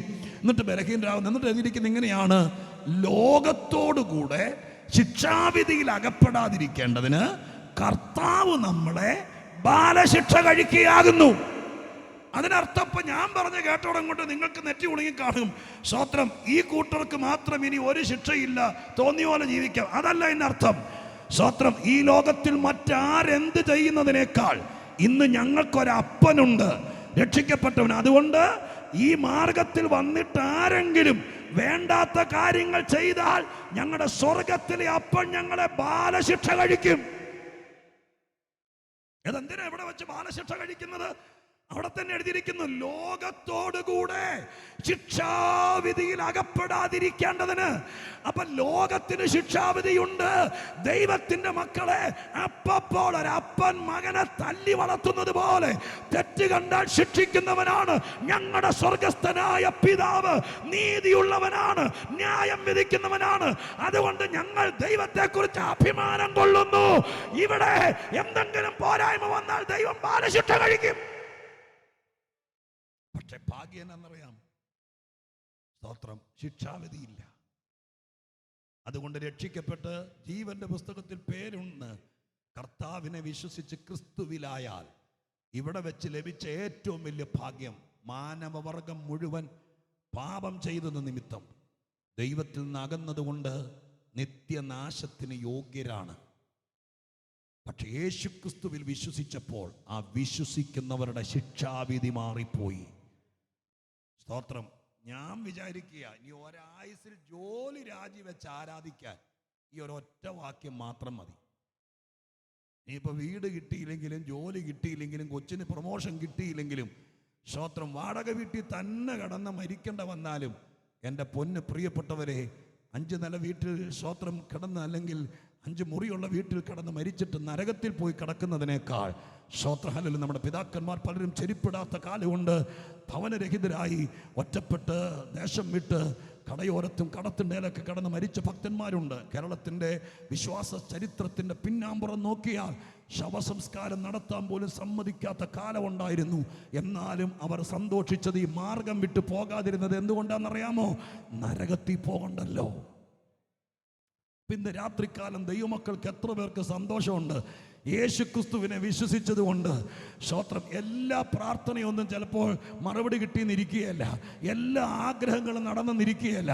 നിങ്ങൾ തെറ്റിദ്ധരിക്കരുത്. എല്ലാ മോഹങ്ങളും നടക്കാൻ വേണ്ടിയിട്ട് ദൈവമുണ്ടാക്കിയ ഒരു സ്ഥാപനമല്ല സഭ. മനുഷ്യന്റെ സകല സ്വപ്നങ്ങളും സാക്ഷാത്കരിക്കാൻ വേണ്ടി വലിയ പരസ്യ ബോർഡും വെച്ചോണ്ടിരിക്കുന്നതല്ല കർത്താവിൻ്റെ സഭ. പിന്നെ എന്താണ് അതിനകത്ത് വന്നാൽ അച്ചടക്കത്തോടും വിനയത്തോടും കൂടെ ദൈവത്തെ വിശ്വസിച്ച് ജീവിച്ചാൽ മരണത്തിനപ്പുറം. സ്തോത്രം. ഒന്നോടെ കടത്തി പറയാം, ഞാൻ ഇത്രയും ആകാംക്ഷയോടെ ഈ നാടെന്നെ ശ്രദ്ധിക്കുന്നത് കൊണ്ട് മരണത്തിനപ്പുറം ഞങ്ങളുടെ പിള്ളേര് നയാ പൈസ ഞങ്ങൾ സ്വർഗത്തിൽ പോകാൻ വേണ്ടി മുടക്കേണ്ട. കാരണം ജീവിച്ചിരുന്ന കാലത്ത് ക്രിസ്തുവിലായാൽ അവർക്ക് ശിക്ഷാവിധിയില്ല, അവരുടെ നിത്യത ഉറപ്പാണ്. ഹല്ലേലൂയ. അപ്പൊ അത് തന്നെ 8-ാം അധ്യായത്തിലേക്ക് കേറുമ്പോ തന്നെ ഒരു ഗംഭീരമായിരിക്കുന്ന വസ്തുതയാണ്. ഒരെണ്ണോടെ പറയാം. സ്തോത്രം. സമയം ഇല്ലെന്ന് എനിക്കറിയാം, എങ്കിലും ഒരെണ്ണോടെ പറയാം. ആ 9 അതിനകത്തുള്ളത്. അതിൽ അടുത്തത് ഇതാണ്. കുറച്ചുകൂടെ വായിച്ച് മുന്നോട്ട് വരുമ്പോൾ നിങ്ങൾ വായിച്ചിട്ടില്ലേ? വേണ്ടും വണ്ണം പ്രാർത്ഥിക്കേണ്ടത് എങ്ങനെയെന്ന് നാം അറിയുന്നില്ലല്ലോ, അതുകൊണ്ട് നാളെ മുതൽ പ്രാർത്ഥിക്കണ്ടല്ലോ എന്നല്ലല്ലോ എഴുതിയിരിക്കുന്നത്. വേണ്ടും വണ്ണം പ്രാർത്ഥിക്കേണ്ടത് എന്താണെന്ന് അറിയില്ല. അങ്ങനെ അറിയാത്തത് കൊണ്ട് ദൈവത്തിൻ്റെ പരിശുദ്ധാത്മാവ് നമുക്ക് പ്രാർത്ഥനയിൽ നമുക്ക് മനസ്സിലാകുന്ന ഭാഷ പറയാം. നമ്മൾ ബൈബിളിൻ്റെ ഭാഷ പറഞ്ഞാൽ എല്ലാവർക്കും പിടികിട്ടിയില്ലെങ്കിലോ, നമ്മൾ സ്ഥിരം കേൾക്കുന്നതുകൊണ്ട് നമുക്ക് മനസ്സിലാവും. ഉച്ചരിച്ച് കൂടാത്ത ഞരക്കങ്ങളാലും എന്നൊക്കെ ബലഹീനതയ്ക്ക് തുണ നിൽക്കുന്നൊക്കെ എഴുതിയിരിക്കുക നമുക്ക്. പക്ഷേ സാധാരണക്കാർക്ക് മനസ്സിലാകുന്ന ഭാഷ പറയാം. പ്രാർത്ഥനാ മുറിയിൽ പരിശുദ്ധാത്മാവ് പ്രാർത്ഥിക്കുന്നവനെ സഹായിക്കാൻ വരും. ആർക്കാ? യേശുക്രിസ്തുവിൻ്റെ ചോരയാൽ നീതീകരിക്കപ്പെട്ട് കഴിഞ്ഞാൽ നീ ഒരു വലിയ ഭാരവുമായി പ്രാർത്ഥിക്കാനിരിക്കുമ്പോൾ ഈ ലോകത്തിൽ ജീവിച്ചിരിക്കുന്ന ആരേക്കാൾ പരിശുദ്ധാത്മാവ് നിന്റെ പ്രാർത്ഥനയ്ക്ക് മധ്യസ്ഥത അണയ്ക്കാൻ, പരിശുദ്ധാത്മാവ് നിന്റെ പ്രാർത്ഥനയിൽ നിന്നെ സഹായിക്കാൻ, നിന്റെ കൊച്ചു വാടക വീട്ടിലെ ഞരങ്ങിയ മുറിക്കകത്താരോടും പറയാതെ കരയുന്ന ഒരു വിഷയത്തിന് നീ പലരോട് പറഞ്ഞ് പ്രാർത്ഥിച്ചിട്ട്, ഞാൻ കുറച്ചുകൂടെ സ്നേഹത്തോടെ കൊടുവൻകാരോട് പറയട്ടെ, നേർച്ച കാഴ്ചകളും വഴിപാടുകളും ഒക്കെ ആയിട്ട് ഒരുപാട് സ്ഥലങ്ങളിൽ പോയി നടന്നിട്ട് ചോദിച്ചിട്ട് കിട്ടാത്തത് പരിശുദ്ധാത്മാവ് സഹായിക്കാൻ തുടങ്ങിയാൽ നടക്കില്ലെന്നാണ് പറയുന്നത്. ഇന്ന് രാത്രി എന്നെ കേൾക്കുന്നവർ വിശ്വസിക്കാമെങ്കിൽ വിശ്വസിച്ചോ, യേശുവിനെ സ്വീകരിച്ചാൽ നിങ്ങളുടെ പ്രാർത്ഥനയിൽ സഹായിക്കാൻ തൃത്വത്തിൽ മൂന്നാമനായ പരിശുദ്ധാത്മാവ് നിങ്ങളുടെ പ്രാർത്ഥനാ മുറിയിൽ വരും. സ്തോത്രം. കുറച്ചുകൂടെ നിങ്ങളുടെ മനസ്സ് തുറന്ന് ചിന്തിച്ചു നോക്കി. എന്നോട് കോപിക്കരുത്, ഞാൻ സത്യം പറയുക കേട്ടോ. എനിക്കത് പറയാതെ മുമ്പോട്ട് പോകാൻ പറ്റാത്തത് കൊണ്ട് ഞാൻ പറയുക. സ്തോത്രം. മനുഷ്യൻ പ്രാർത്ഥനയെ വിശ്വസിക്കുന്നവനാണ്. അതുകൊണ്ട് പ്രാർത്ഥനയ്ക്ക് വേണ്ടി എന്തെല്ലാം കാര്യങ്ങളാണ് ചെയ്യുന്നത്. എത്രയോ പേരോട് പ്രാർത്ഥിക്കാൻ വേണ്ടി, ഇപ്പം ഞങ്ങൾ ദൈവദാസന്മാരോടൊക്കെ എത്രയോ പേര് പ്രാർത്ഥിക്കാൻ പറയുന്നു. വിവിധ മതങ്ങൾ, വിവിധ സമുദായങ്ങൾ വിവിധ രീതിയിലാണ്. സ്തോത്രം. പലരെ പ്രാർത്ഥനയ്ക്ക് സഹായമാക്കുന്നു. ഞാനത് ആരെയും വ്രണപ്പെടുത്തുകയോ വേദനിപ്പിക്കുകയോ ചെയ്യാതെ ഒരു പരസ്യവേദിയിൽ അത്രയൊക്കെ പറയാൻ പറ്റുള്ളൂ. സ്തോത്രം. നിങ്ങൾക്ക് ആർക്കെങ്കിലും ഈ കാര്യത്തെക്കുറിച്ച് സത്യസന്ധമായിട്ട് അറിയണമെങ്കിൽ വേറൊരു ദിവസം ഞാൻ ആരും അറിയാതെ വരാം, നിങ്ങളുടെ വീട്ടിൽ വരാം, എന്നിട്ട് ഈ കാര്യത്തെക്കുറിച്ച് പറയാം. പക്ഷെ ഈ കാര്യം എനിക്കിപ്പോൾ ആരെയും വേദനിപ്പിച്ചിട്ട് പോകുന്നത് ശരിയല്ല. അതിൻ്റെ പേര് ഇത്രയും പറയാം. പ്രാർത്ഥനയ്ക്ക് സഹായത്തിന് എത്രയോ പേരെ നമ്മൾ കൂട്ടുപിടിക്കുന്നു. ഞാൻ ചോദിക്കട്ടെ, പരിശുദ്ധാത്മാവിനോടത്തോളം ഒക്കുന്ന ആരുണ്ട്? സ്തോത്രം. എനിക്ക് തോന്നുന്നു ഞാനൊരു കൺവെൻഷൻ പ്രസംഗത്തിൻ്റെ ലെവലിൽ നിന്ന് സ്കിപ്പ് ചെയ്താൽ പോകുന്നതെന്ന് തോന്നുന്നു. എന്നാലും എൻ്റെ മനസ്സ് ഈ നാടുമായിട്ട് കുറേയും കൂടി ഇഴുകിച്ചേർന്ന പോലെ തോന്നിയതിൻ്റെ പേരിൽ ഞാൻ ഒത്തിരി സ്വാതന്ത്ര്യത്തോടെ വീട്ടുകാരോട് പറയുന്നത് പോലെ പറയുക. കേൾക്കണേ. സ്തോത്രം. ആരൊക്കെ നോക്കിയിട്ട് നടക്കാത്തതും ആത്മാവ് പ്രാർത്ഥനയ്ക്ക് കൂടെ ഇരുന്നാൽ നടക്കുകയല്ലേ? സ്തോത്രം. ഹല്ലേലൂയ. അതുകൊണ്ട് അങ്ങനെ ഒരു ബന്ധം, പരിശുദ്ധാത്മാവ് ഈ ലോകത്തിൽ പ്രാർത്ഥിക്കാൻ സഹായിയായി പ്രാർത്ഥനയിൽ സഹായിയായി വരുന്നത് ഒരു കൂട്ടർക്കുള്ളൂ. അത് ആർക്കാന്നറിയാമോ? ഇപ്പോൾ ക്രിസ്തുവേശുവിലുള്ളവർക്ക്. സ്തോത്രം. അതുകൊണ്ട് ഇന്ന് രാത്രികാലം നിങ്ങൾ പ്രാർത്ഥനയെ വിശ്വസിക്കുന്നെങ്കിൽ, നിങ്ങൾക്ക് ദൈവത്തെ വിശ്വാസം ഉണ്ടെങ്കിൽ പ്രാർത്ഥിച്ചാൽ നിങ്ങളുടെ വിഷയത്തിന്റെ വേര് പറഞ്ഞു പോകും, രോഗം സൗഖ്യമാകും, നിങ്ങളുടെ തലമുറയ്ക്ക് നന്മ വരും, നിന്റെ കുഞ്ഞിന്റെ കല്യാണം നടക്കും. എന്നിട്ട് എന്നാ പാസ്റ്ററെ പലരെ കൊണ്ട് പ്രാർത്ഥിച്ചിട്ട് നടക്കാത്തൊന്നൊരു പരാതി ഉണ്ടെങ്കിൽ എനിക്ക് ആരുടെ ഫോൺ നമ്പർ തരാനൊന്നുമില്ല. ഞാൻ ഒരാളെ ചൂണ്ടിക്കാണിക്കാം. തൃത്വത്തിൽ മൂന്നാമനായ പ്രാർത്ഥനയിൽ സഹായിക്കുന്ന പരിശുദ്ധാത്മാവിനെ ഇന്ന് രാത്രി നിങ്ങൾക്ക് ആർക്കെങ്കിലും പ്രാർത്ഥന സഹായിയായി കിട്ടണമെങ്കിൽ അതിന് അഡ്വാൻസ് ബുക്കിംഗ് ഒന്നുമില്ല. ഞങ്ങളെ കണ്ടിട്ടും കഥയില്ല. അതിനൊരു മാർഗമേ ഉള്ളൂ, ക്രിസ്തുവിലാകുക. ക്രിസ്തുവിലായാൽ അവന്റെ പ്രാർത്ഥനയിൽ ദൈവാത്മാവ് സഹായിക്കാൻ വരും. ഞാൻ 2 പറഞ്ഞു. ഇതൊക്കെ ഓരോ സഭായോഗത്തിനും പ്രസംഗിക്കേണ്ടതാട്ടോ. ഒറ്റ സഭായത്തിന് വേണ്ടി നമുക്ക് ഈ കാര്യം മാത്രം പ്രസംഗിക്കാം. സ്തോത്രം. പക്ഷെ ഞാൻ വളരെ ചുരുക്കി കാര്യം പറയുക. 9 2 പറഞ്ഞു. ഇനി നിങ്ങൾ 7 കണ്ടുപിടിച്ചാൽ മതിയല്ലോ. ഇത്രയും ഉപകാരം ഞാൻ ചെയ്തില്ലേ? അതിനെങ്കിലും നന്ദിയോടൊരു സ്തോത്രം പറഞ്ഞാലേ ദൈവത്തിന്. അപ്പൊ ഇങ്ങനെ ഇപ്പൊ ഇതിനേക്കാൾ ഗംഭീരമാണ് ബാക്കി 7. സ്തോത്രം. അപ്പൊ ആ കാര്യങ്ങൾ എഴുതി കഴിഞ്ഞപ്പോൾ പൗലോസ് അപ്പോസ്തലൻ 8-ാം അധ്യായം എഴുതി കഴിഞ്ഞപ്പോൾ അസ്വസ്ഥനായി. ഞാൻ ഈ പറഞ്ഞ 9 കാര്യങ്ങളുടെ വിശദീകരണം 8-ാം അധ്യായത്തിനകത്ത് പൗലോസ് എഴുതി. അത് കഴിഞ്ഞപ്പോൾ അദ്ദേഹം തൂലിക താത്തിവെച്ചു. റോമാലേഖനം എഴുതി കഴിഞ്ഞില്ല, പക്ഷെ അദ്ദേഹം അസ്വസ്ഥനായി. അദ്ദേഹത്തിൻ്റെ ഭാഷയെ തന്നെ പറഞ്ഞാൽ അദ്ദേഹത്തിന് തീവ്രമായ ദുഃഖവും നെഞ്ചുവേദനയുണ്ടായി. പൗലോസിനോ എന്ന് നിങ്ങൾ ഉറ്റുനോക്കുന്നു. അതെ, നെഞ്ചുവേദനയുണ്ടായി. ഞാൻ ഗൂഗിൾ തപ്പി പറയുകയല്ല, ബൈബിൾ നോക്കി പറയുക. 9-ാം അധ്യായത്തിൻ്റെ 1-ാം വാക്യം നോക്കി ഞാൻ പറഞ്ഞത് സത്യമാണെന്നറിയാൻ 9:1 പറയുന്നത് ഇങ്ങനെയാണ്: ഞാൻ ക്രിസ്തുവിൽ സത്യം പറയുന്നു, ഞാൻ പറയുന്നത് പോഷ്കല്ല, എനിക്ക് വലിയ ദുഃഖവും ഹൃദയത്തിൽ ഇടവിടാതെ നോവുമുണ്ട്. കൊടുമണ്ണിൽ നോവെന്ന് പറഞ്ഞാൽ വേദനയല്ലേ? പഴയ മലയാളം. ഞങ്ങളുടെ നാട്ടിൽ അങ്ങനെ പണ്ട് അമ്മച്ചിമാർ പറയുന്നു വയറ്റ് നോവെന്ന്. ഇപ്പോഴല്ലേ പിള്ളേർ പുതിയ ഭാഷയായേ. ഇപ്പോഴാ ചെസ്റ്റ് പെയിൻ എന്നൊക്കെ പറയാൻ പഠിച്ചത്. പഴയ അമ്മച്ചിമാർ പറയും സ്തോത്രം നോവെന്നാ പറഞ്ഞുകൊണ്ടിരുന്നത്, പഴയ ഭാഷയാ. അപ്പോൾ ആ വാക്ക് അങ്ങനെ തന്നെ എഴുതിയിരിക്കുന്നത്. ഹൃദയത്തിൽ ഇടവിടാതെ നോവെന്ന് പറഞ്ഞാൽ കണ്ടിന്യൂ ആയിട്ടും വേദന, ഹൃദയത്തിൽ വേദന. ഹൃദയത്തിലെ വേദനയ്ക്കല്ലേ ഈ നെഞ്ചുവേദന എന്ന് പറയുന്നത്. അപ്പം ഞാൻ പൗലോസിന് നെഞ്ചുവേദന എന്ന് പറഞ്ഞപ്പോഴത്തേക്കും നിങ്ങൾ എന്നെ തുറിച്ചു നോക്കി. സ്തോത്രം. എനിക്ക് ചിരിപ്പിക്കാൻ അറിയില്ല, തമാശ അറിയില്ല, എൻ്റെ വചനം മാത്രമേ ഉള്ളൂ. സ്തോത്രം. അപ്പം ഇതിനകത്ത് എഴുതിയിരിക്കുന്ന കാര്യം പറയുന്നത്. അപ്പം ഞാൻ ഇത് വായിച്ചു വന്നപ്പോൾ 9-ാം അധ്യായത്തിൻ്റെ തുടക്കത്തിൽ അദ്ദേഹം എഴുതിയിരിക്കുന്നു, ഞാൻ സത്യമാണ് പറയുന്നത്, ഞാൻ പോഷ്കല്ല പറയുന്നത്, എനിക്ക് ഭയങ്കര നെഞ്ചുവേദനയുണ്ട്, എനിക്ക് ദുഃഖമുണ്ട്. ആ മനുഷ്യന്റെ മൂഡ് മാറി. വളരെ സന്തോഷത്തോടെ ക്രിസ്തുവിലായവന്റെ സൗഭാഗ്യം എഴുതി വന്നപ്പോൾ ഞാൻ പൗലോസിനോട് എൻ്റെ ഭാവനയിൽ ചോദിച്ചു, അങ്ങക്കെന്തിനാ നെഞ്ചുവേദന, അങ്ങക്കെന്തിനാ ദുഃഖം? അപ്പോൾ അദ്ദേഹം അതിൻ്റെ ചുറ്റുവട്ടത്തൊക്കെ എഴുതിയിരിക്കുന്നത് ഇങ്ങനെയാണ്: ജഡപ്രകാരം എൻ്റെ ചാർച്ചക്കാർ അഥവാ യഹൂദന്മാർ, അവർ ഭയങ്കര ആഠ്യത്വത്തിലിരിക്കുന്നവരാ. അവർ വിശ്വസിക്കുന്നത്, ഞാൻ ആദ്യം ആമുഖത്തിൽ പറഞ്ഞതുപോലെ, അവർക്ക് ഇത്രയും ഗംഭീരമായിരിക്കുന്ന പ്രൗഢമായ പരിപാടികളും കാര്യപരിപാടികളൊക്കെ ഉള്ളത് കൊണ്ട് അവരെല്ലാം തികഞ്ഞവരാണ്. ഈ 9-ാം അധ്യായത്തിനകത്ത് തന്നെ 4-ാം വാക്യത്തിൽ പറയുന്നത് ഇങ്ങനെയാണ്: അവർ ഇസ്രായേലിലാണ്. പുത്രത്വം, തേജസ്, നിയമങ്ങൾ, ന്യായപ്രമാണം, ആരാധന, വാഗ്ദത്വം, ഇതെല്ലാം അവർക്കുള്ളത്, പിതാക്കന്മാർ അവർക്കുള്ളത് എന്ന് അവരങ്ങ് ആഠ്യത്വം പറയും. ഇതെല്ലാം ഞങ്ങളുടെയാണ്, നിങ്ങൾക്കൊന്നുമില്ല എന്ന് പറഞ്ഞുകൊണ്ടിരിക്കുന്നവരെ. പക്ഷെ പൗലോസ് എന്ന ഭക്തനായ ലോകവ്യാപകമായ സകല ക്രൈസ്തവ സഭകളും ഒരുപോലെ അംഗീകരിക്കുന്ന പൗലോസ് ശ്ലീഹ, ഞാനത് ഒന്നോടെ പറയാം, പൗലോസ് ശ്ലീഹ ഏതെങ്കിലും ഒരു പ്രത്യേക വിഭാഗത്തിൻ്റെ കുത്തകയല്ല, എല്ലാ ക്രൈസ്തവ സഭകളും പൗലോസിനെ അംഗീകരിക്കുന്നു. ഒരു ചരിത്ര പുരുഷനാണ് അദ്ദേഹം, നിഷേധിക്കാൻ കഴിയില്ല. അദ്ദേഹത്തിന് വേദന ഉണ്ടാകാൻ കാരണം എന്നറിയാമോ? എന്നെയൊക്കെ ഈ 4-ാം വാക്യത്തിൽ പറയുന്ന എന്തൊക്കെ സംഭവങ്ങളുണ്ടെങ്കിലും യേശുക്രിസ്തുവിലാകാതെ ഇനി ഒരുത്തനും നിത്യതയിലെത്താൻ പറ്റിയല്ല. ഇത് ഞാൻ പറഞ്ഞതല്ല, പെന്തിക്കോസുകാര് പറഞ്ഞിട്ട് കണക്കാക്കാൻ ചെയ്യരുത്. ഞാൻ ആദ്യം പറഞ്ഞല്ലോ, പൗലോസ് അപ്പോസ്തലൻ പരിശുദ്ധാത്മാവിൽ, അല്ലെങ്കിൽ പിന്നെ അദ്ദേഹത്തിന് എന്തിനു നെഞ്ചുവേദന?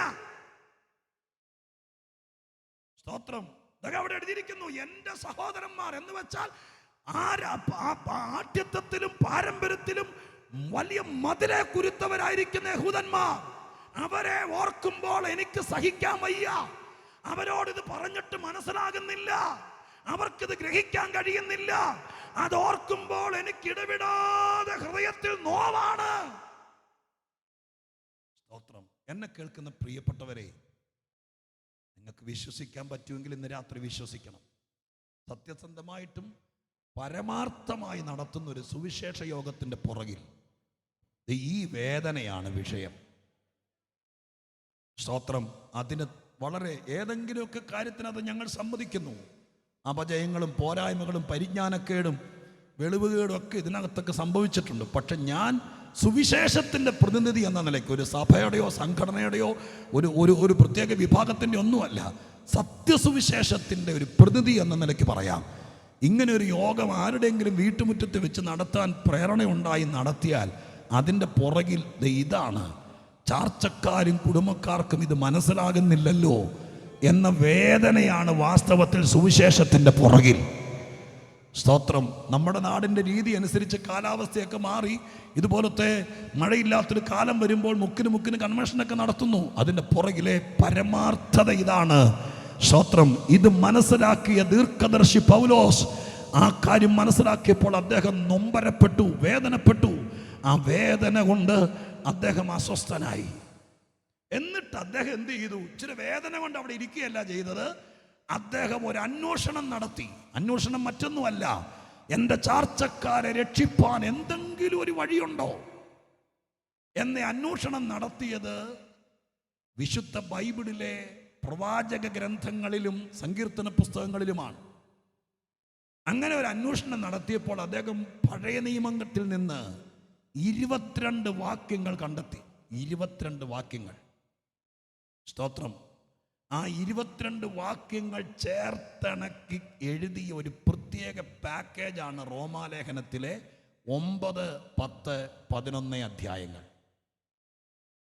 ആ 3 അധ്യായങ്ങളിലേക്ക് നോക്കിയേ. 22 കൊട്ടേഷനുകൾ, 22 വാക്യങ്ങൾ പഴയ നിയമഭാഗത്ത് നിന്ന് നമ്മുടെ പിള്ളേരുടെ ഭാഷയിൽ പറഞ്ഞാൽ അടർത്തി കൊണ്ടുവന്ന് ഇവിടെ പേസ്റ്റ് ചെയ്തിരിക്കുക.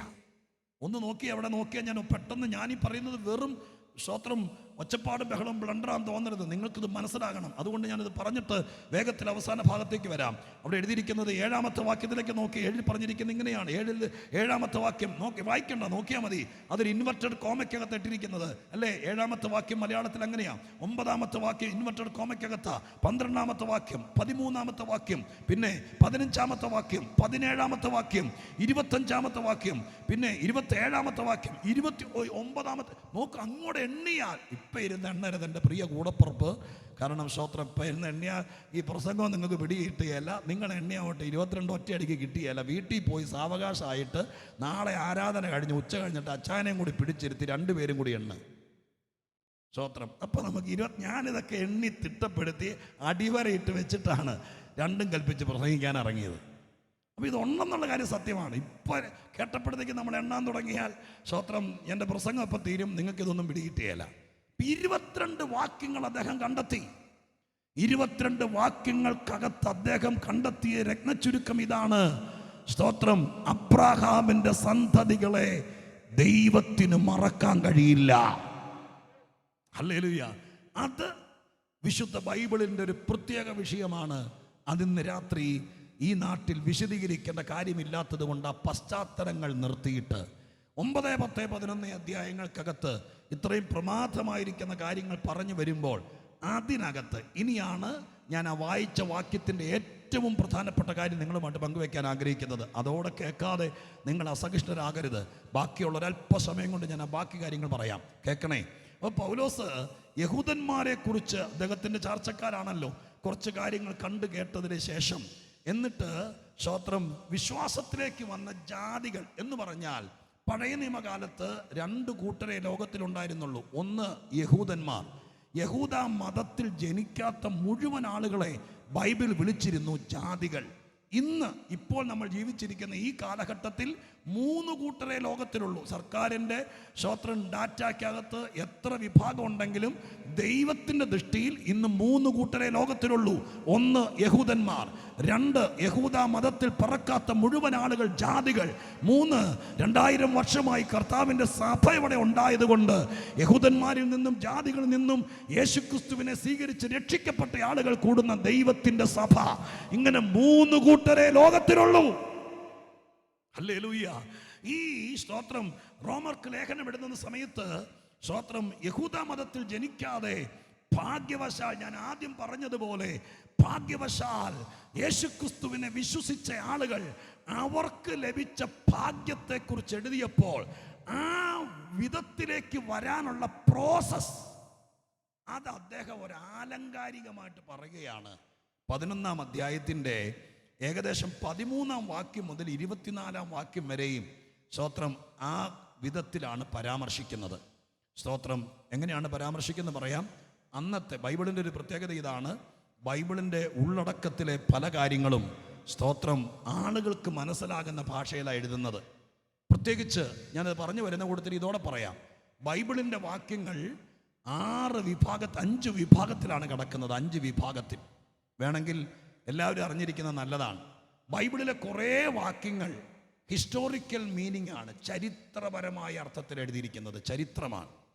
സ്തോത്രം. ഉസ്സിയാവ് മരിച്ചയാണ്ടിൽ കർത്താവ് ഉയർന്നും പൊങ്ങിയും ഇരിക്കുന്ന സിംഹാസനത്തിൽ ഇരിക്കുന്നത് കണ്ടു എന്ന് പറയുന്ന ഒരു ചരിത്രപരമായ വാക്യമാണ്. ഉസ്സിയാവ് എന്ന് പറഞ്ഞ രാജാവ് ഉണ്ടായിരുന്നു, അയാൾക്കൊരു ജീവിതകാലം ഉണ്ടായിരുന്നു. അയാൾ മരിച്ചപ്പോൾ ഒരു ചരിത്രപരമായിരിക്കുന്ന കാര്യമാണ് എഴുതിയിരിക്കുന്നത്. രണ്ടാമത്, വേദപുസ്തകം എഴുതിയിരിക്കുന്ന പല ഭാഗങ്ങളും ലിറ്ററൽ മീനിങ് ആണ്, അക്ഷരീക അർത്ഥം. അക്ഷരീക അർത്ഥത്തിൽ എഴുതിയിരിക്കുന്ന ഒരു കാര്യവും നമ്മൾ തലപുകയണ്ട, വ്യാഖ്യാനിക്കേണ്ട, ഒന്നും ചെയ്യണ്ട. അക്ഷരീക അർത്ഥത്തിൽ അങ്ങ് എടുത്താൽ മതി. ഉദാഹരണത്തിന്, മദ്യപാനി സ്വർഗരാജ്യം അവകാശമാക്കില്ല. അത് ലിറ്ററൽ മീനിങ്ങാ, അതിനകത്തൊന്നും വ്യാഖ്യാനിക്കാനില്ല. പിന്നെ ഇച്ചിരി കുടിക്കണം എന്നുള്ളവനാണ് അത് വ്യാഖ്യാനിക്കാൻ നോക്കുന്നത്. കാനാവിൽ കല്യാണ വീട്ടിൽ മറ്റേ സാധനം വീര്യമുള്ളതല്ലായിരുന്നു, തിമോത്തിയോസിനോട് ഇച്ചിരി കുടിച്ചോളാൻ പറഞ്ഞില്ലേ? ഇതൊക്കെ വ്യാഖ്യാനിച്ചു വരിക. അത് ഇച്ചിരി അടിക്കണം തോന്നുന്നവന്. ചായ കുടിച്ചാൽ സ്വത്രം വീര്യമില്ലേ, കാപ്പിക്ക് ലഹരിയില്ലേ എന്നൊക്കെ ചോദിക്കുന്നവരെ കണ്ടിട്ടില്ലേ? എൻ്റെ പൊന്നു ചേട്ടാ, അത്രയും വിഷമിക്കണ്ട. ഇത്രയുള്ള വാക്യത്തിൻ്റെ അർത്ഥം, കള്ള് കുടിക്കുന്നവൻ സ്വർഗത്തിൽ പോവില്ല. അതിന് അക്ഷരീക അർത്ഥമേ ഉള്ളൂ, അതിന് വ്യാഖ്യാനം വേണ്ട. വേറൊരു വാക്യമുണ്ട്, മേലാകാശത്തിലോ താഴെ ഭൂമിയിലോ ഭൂമിക്ക് കീഴെ വെള്ളത്തിലുള്ള ഒന്നിൻ്റെ സദൃശ്യമോ രൂപമോ ഉണ്ടാക്കുകയോ നമസ്കരിക്കുകയോ ചെയ്യരുത് എന്ന് പറഞ്ഞാൽ അതിനകത്ത് ലിറ്ററൽ മീനിങ്. അതിനകത്ത് ഒരു വ്യാഖ്യാനവും ഇല്ല. അതിനകത്ത് തന്നെ വ്യാഖ്യാനിക്കാനാ? പിന്നെ അതിനകത്ത് ഇങ്ങനെ വ്യാഖ്യാനിക്കാൻ വരുമ്പോഴാണ് നമുക്ക് ഇച്ചിരി ഇതൊക്കെ വേണമെന്ന് പറയുമ്പോഴാണ് പിന്നെ അത് പറയുന്നത് അത് ചുമ്മാതല്ലേ, ഓർമ്മയ്ക്കല്ലേ, കടലാസല്ലേ, പ്ലാസ്റ്റർ ഓഫ് പാരീസ് അല്ലേ എന്നൊക്കെ ചോദിക്കുന്നുണ്ട്. പാടില്ലെന്ന് പറഞ്ഞാൽ ഒന്നുകൊണ്ടും പാടില്ല. അക്ഷരീക അർത്ഥത്തിൽ എഴുതിയിരിക്കുന്നത് അക്ഷരീക അർത്ഥത്തിൽ എടുക്കണം. വേറെ ചിലത് സ്പിരിച്വൽ മീനിങ് ആണ്, ആത്മീക അർത്ഥം. അത് ഇതുപോലിരിക്കുന്ന കർത്തൃദാസന്മാർ വേദപുസ്തകം വായിച്ച് പ്രാർത്ഥിച്ച് ദൈവജനത്തിന് ആ വാക്കുകൾ ആത്മീക അർത്ഥത്തിലുള്ളത് വ്യാഖ്യാനിച്ചു കൊടുക്കണം. അതുകൊണ്ടാണ് ഷണ്ണൻ വലിയ പുള്ളിയാണ്, ഒരു രാജ്യത്തിൻ്റെ മന്ത്രിയാണ്. എല്ലാ കൊല്ലവും യെരുശലേമിൽ പോയി ഭക്തനായ പെരുന്നാളിന് പോകുന്ന ആളാണ് അദ്ദേഹം. എല്ലാ കൊല്ലവും പോയിട്ട് വരുമ്പോൾ ഒരു പുസ്തകം മേടിക്കുമായിരിക്കും. അദ്ദേഹം യെശയ്യാപ്രവചനം വായിച്ചുകൊണ്ട് വരിക, അവിടെ മുതൽ ആർത്തിയോടെ വായിക്കുക. അപ്പോൾ വായിക്കുന്ന കണ്ടിട്ട് ദൈവത്തിന് സഹതാപം തോന്നിയിട്ട് ഫിലിപ്പോസ് എന്ന സുവിശേഷകനെ പറഞ്ഞയച്ചു. അദ്ദേഹത്തെ തേരിൽ കയറ്റി ഇരുത്തിയിട്ട് ഫിലിപ്പോസ് ചോദിച്ചു, അവിടെ മുതൽ വായിക്കുമല്ലേ, വല്ലതും മനസ്സിലാകുന്നുണ്ടോ? അപ്പം അദ്ദേഹം പറഞ്ഞു, ആരെങ്കിലും ഒരുത്തൻ പൊരുൾ തിരിച്ചു തരാൻ ഞാൻ എങ്ങനെ ഗ്രഹിക്കാം? അപ്പോൾ ഭാഷ നമ്മുടേതാണെങ്കിലും ഇതിനകത്ത് ചില കാര്യങ്ങൾ പൊരുൾ തിരിക്കാനുണ്ട്. സ്തോത്രം. അതിനാണ് ഞങ്ങൾ പറയുന്നത്, സുവിശേഷ യോഗമൊക്കെ ഉള്ളപ്പോൾ, ബൈബിൾ ക്ലാസ് ഉള്ളപ്പോൾ ഇതിനകത്ത് വളച്ചുകെട്ടില്ലാതെ വെള്ളം ചേർക്കാതെ പൊരുൾ തിരിക്കുന്നവർ ഇന്നും ഉണ്ടെന്ന്. ജീവിതം നമ്മുടെയാ. ഇത് ചുമ്മാ എവിടെയെങ്കിലും കൊണ്ട് തലച്ചോറ് കൊണ്ട് പണയം വെച്ചിട്ട് അതും ഇതും ചിന്തിച്ചിട്ട് ജീവിതം കളയരുത്. ഇത് പൊരുൾ തിരിക്കുന്നവരുണ്ടോ എന്ന് അന്വേഷിക്കണം. രഹസ്യത്തിലാണെങ്കിൽ ഈ പൊരുൾ തിരിക്കലൊക്കെ ആ മനുഷ്യൻ ഒറ്റയ്ക്ക് പിടിച്ച് കയറ്റി അയാൾ പൊരുൾ കുറെ കഴിഞ്ഞപ്പോഴത്തേക്കും പൊരുൾ പിടികിട്ടിയപ്പോൾ അദ്ദേഹം സത്യത്തിൻ്റെ അടിമയായി മാറി. അപ്പോൾ ആത്മീയതയ്ക്ക് വ്യാഖ്യാനം, സ്പിരിച്വൽ മീനിങ്ങിന് വേണം. സ്തോത്രം. വേറെ 4-ാമത്തെ വകുപ്പ്, ബൈബിളിലെ കുറേ വാക്യങ്ങൾ പ്രൊഫറ്റിക്കൽ മീനിങ് ആണ്, പ്രവചന ഭാഷയാണ്. അതിനും വ്യാഖ്യാനം ആവശ്യമാണ്. പ്രവാചകൻ പറഞ്ഞിരിക്കുന്ന പല കാര്യങ്ങളും നമ്മൾ ദൈവസന്നിധിയിൽ ജാഗരിക്കുമ്പോഴാണ് അതിൻ്റെ വ്യാഖ്യാനം കിട്ടുന്നത്. അതുകൊണ്ടാണ് പ്രവാചക പുസ്തകത്തിലേക്ക് കർത്തൃദാസന്മാർ ശ്രേഷ്ഠന്മാരാണ്. അന്നത്തെ കാലത്ത് എഴുതിയിരിക്കുന്നത് ഈ കാലഘട്ടത്തിൽ നടക്കാൻ പോകുന്ന, നടന്നുകൊണ്ടിരിക്കുന്ന വിഷയങ്ങളാണ്. പക്ഷെ ഇന്നത്തെ കാലഘട്ടത്തിൻ്റെ അത്യാധുനിക ഉപകരണങ്ങളുടെ പേരല്ല അന്ന് എഴുതിയിരിക്കുന്നത്. അന്നത്തെ ഭാഷയിൽ പ്രവാചക ഭാഷയാണ്, അതിവിടെ ചേർത്ത് പറയുക. 5-ാമത്തെ വകുപ്പാണ് സിംബോളിക് മീനിങ് ആണ്, ആലങ്കാരിക പ്രയോഗം. ബൈബിളിൽ ഒത്തിരി വാക്കുകൾ അങ്ങനെയുണ്ട്. ഇത് ഒരു സിംബോളിക്കാണ്. ഇപ്പം നമ്മൾ ഈ പറഞ്ഞ വേരിന് പങ്കാളിയാകുക എന്ന് പറഞ്ഞ ഭാഗം, അത് സിംബോളിക്ക് ഇത്രയേ ഉള്ളൂ. ഒരാളെങ്ങനെ ക്രിസ്തുവിൻ്റെ സ്തോത്രം സഭയുടെ ഭാഗമായി നമ്മൾ ഈ പറഞ്ഞതുപോലെ ശിക്ഷാവിധിയില്ലാതെ ന്യായവിധിയില്ലാതെ പരിശുദ്ധാത്മാവ് പ്രാർത്ഥനയിലൊക്കെ സഹായിക്കുമെന്ന് ഞാൻ പറഞ്ഞില്ലേ, അങ്ങനെ ആയി വരാൻ എന്ത് ചെയ്യണം? സ്തോത്രകാഴ്ച കൊടുത്താൽ മതിയോ? ദശാംശം കൊടുത്താൽ മതിയോ? ഞങ്ങളെപ്പോലത്തെ ഒരു ഉപദേശിയെ മാസത്തിലൊരിക്കൽ വീട്ടിൽ വിളിച്ച് പ്രാർത്ഥന വെച്ചാൽ മതിയോ? ഇതെല്ലാം പടിതടച്ച് പറയാനല്ലേ സുവിശേഷ യോഗം വെച്ചത്. സ്തോത്രം. അതുകൊണ്ടത് പഴുതടച്ച് പറഞ്ഞാൽ നിർത്താം. കേൾക്കണേ, ഇതൊന്നും ചെയ്താൽ പൗലോസിൻ്റെ ഭാഷയെ പറയുന്നു, നമ്മൾ എന്നേക്ക് കൊടുത്താലും സ്തോത്രം ഈ ഭാഗ്യത്തിലേക്ക് എത്തണമെങ്കിൽ അതിനൊരു പ്രോസസ്സുണ്ട്. അതിനിവിടെ പൗലോസ് എഴുതി, മുഴുവനും ഞാൻ വായിപ്പിച്ചില്ല, മുഴുവൻ വായിക്കണം, നേരമില്ല, സമയത്തിൻ്റെ പരിമിതി ഉള്ളതിൻ്റെ പേരിൽ. നിങ്ങൾ വായിക്കണം പിന്നീട് എപ്പോഴെങ്കിലും കേട്ടോ. ആ പാരഗ്രാഫ് ഈ 13 മുതൽ 24 വരെ സ്തോത്രം എന്നെ കേൾക്കുന്ന എല്ലാവരും രക്ഷപ്പെടാൻ ആഗ്രഹിക്കുന്നവർ, കർത്താവിനെ കൊണ്ട് പ്രയോജനമുണ്ടാകും എന്ന് വിശ്വസിക്കുന്നവർ ഇത് വായിക്കണം. ഞാൻ പെട്ടെന്ന് അതിൻ്റെ അവസാന ഭാഗത്തേക്ക് എത്തിക്കുകയും ചെയ്യാം. കേൾക്കൂ, അതിങ്ങനെയാണ് എഴുതിയിരിക്കുന്നത്. പൗലോസോടെ പറയുക, ഏറ്റവും ചുരുങ്ങിയത് 5 കാര്യങ്ങളെങ്കിലും അവിടെ വ്യാഖ്യാനിക്കണം. 5 എണ്ണമൊന്നും വ്യാഖ്യാനിക്കാൻ പറ്റാത്തതുകൊണ്ടാണ് ഒരു വാക്ക് മാത്രം ഞാൻ പറഞ്ഞത് അവസാനിപ്പിക്കാൻ ആഗ്രഹിക്കുന്നത്. 5 കാര്യങ്ങൾ അവിടെ എഴുതിയിരിക്കുന്നത് ഇങ്ങനെയാണ്.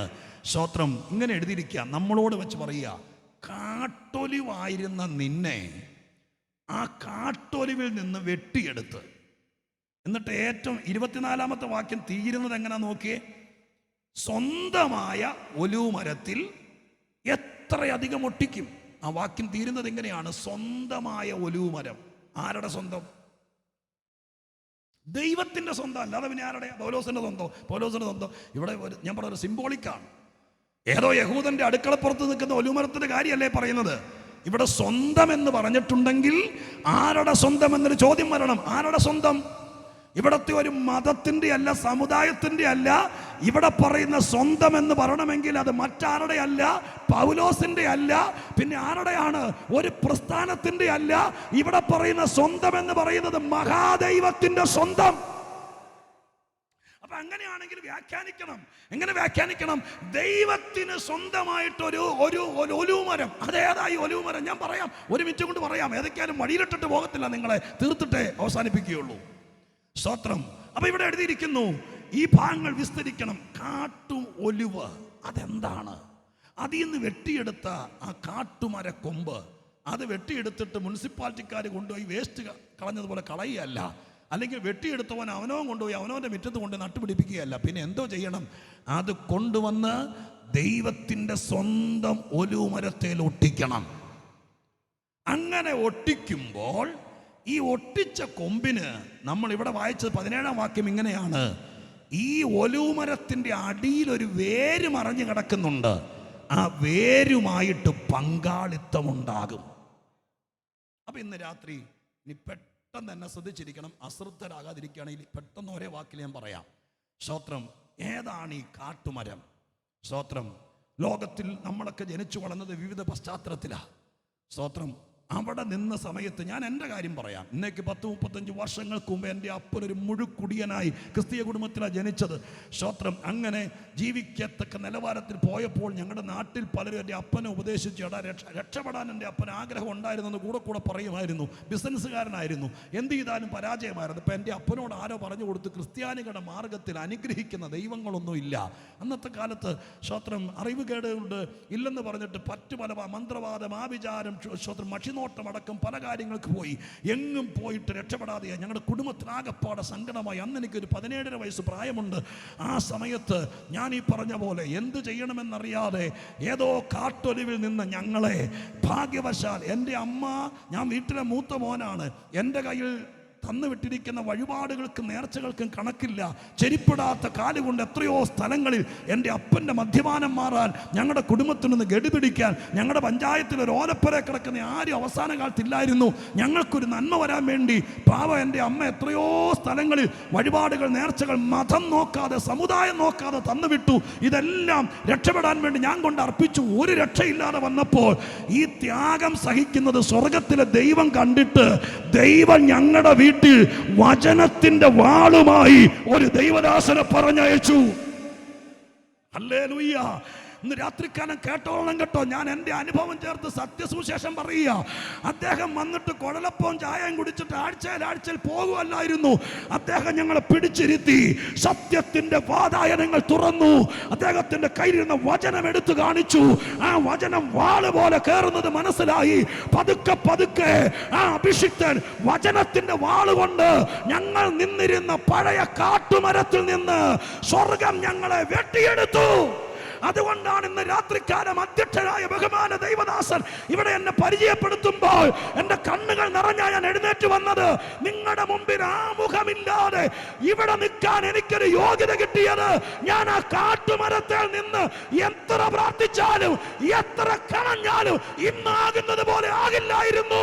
ഇന്ന് രാത്രികാലം രക്ഷപ്പെടാൻ ആഗ്രഹമുണ്ടെങ്കിൽ സ്വർഗം ഇന്ന് രാത്രി നിന്റെ വീട്ടിൽ വചനത്തിന്റെ വാളുമായി നിന്നെ വെട്ടിയെടുക്കാൻ, ദൈവത്തിന്റെ ഒരു മരത്തിലേക്ക് ചേർത്തൊട്ടിക്കാൻ നിനക്ക് മനസ്സുണ്ടെങ്കിൽ ദൈവം ആളെ വിടും. ഹല്ലേലൂയ. കാരണം ഇതൊരു നെറ്റ്വർക്കാ ദൈവത്തിന്റെ. അതിനകത്ത് ഞങ്ങൾക്കൊരു സ്പൈ വർക്കും ഇല്ല. പക്ഷെ സ്വർഗസ്ഥനായ ദൈവം ഇന്ന് രാത്രി ഈ വഴിയോരത്ത് എവിടെയെങ്കിലും നിന്ന് എത്രയോ കാര്യങ്ങൾ ചെയ്തിട്ട് എനിക്കെന്ത് പറ്റി ദൈവമേ എന്നോർത്ത് കൈമലർത്തുന്നവരുണ്ടെങ്കിൽ അവരെ രക്ഷിപ്പാൻ സ്വർഗത്തിൻ്റെ കണ്ണിന്ന് രാത്രി അവരുടെ മേൽ പതിയും. യോഗമൊക്കെ ഞായറാഴ്ച കഴിഞ്ഞ് പന്തലൊക്കെ അഴിച്ചിട്ട് ഇവരൊക്കെ ഭയങ്കര ബിസിയുള്ള ദൈവദാസന്മാരാ. ഇവരാരും നിങ്ങളുടെ പുറകെ വന്നില്ലെങ്കിലും ഇന്ന് രാത്രി ഒരര മനസ്സ്, എൻ്റെ കർത്താവേ ഇനി എന്ത് ചെയ്യണം, ഞാൻ അതിന് തയ്യാറാണെന്ന് ഇന്ന് രാത്രി നിങ്ങൾ ദൈവത്തോട് കർത്താവിനോട് പറഞ്ഞുകൊണ്ടിരുന്നാൽ ഇതെല്ലാം കഴിയുമ്പോൾ ദൈവം ചിലരെ നിങ്ങളുടെ അടുക്കൽ അയക്കും. സ്തോത്രം, ഹല്ലേലൂയ. ദൈവം ചിലരെ അയക്കും. അവര് കയറും.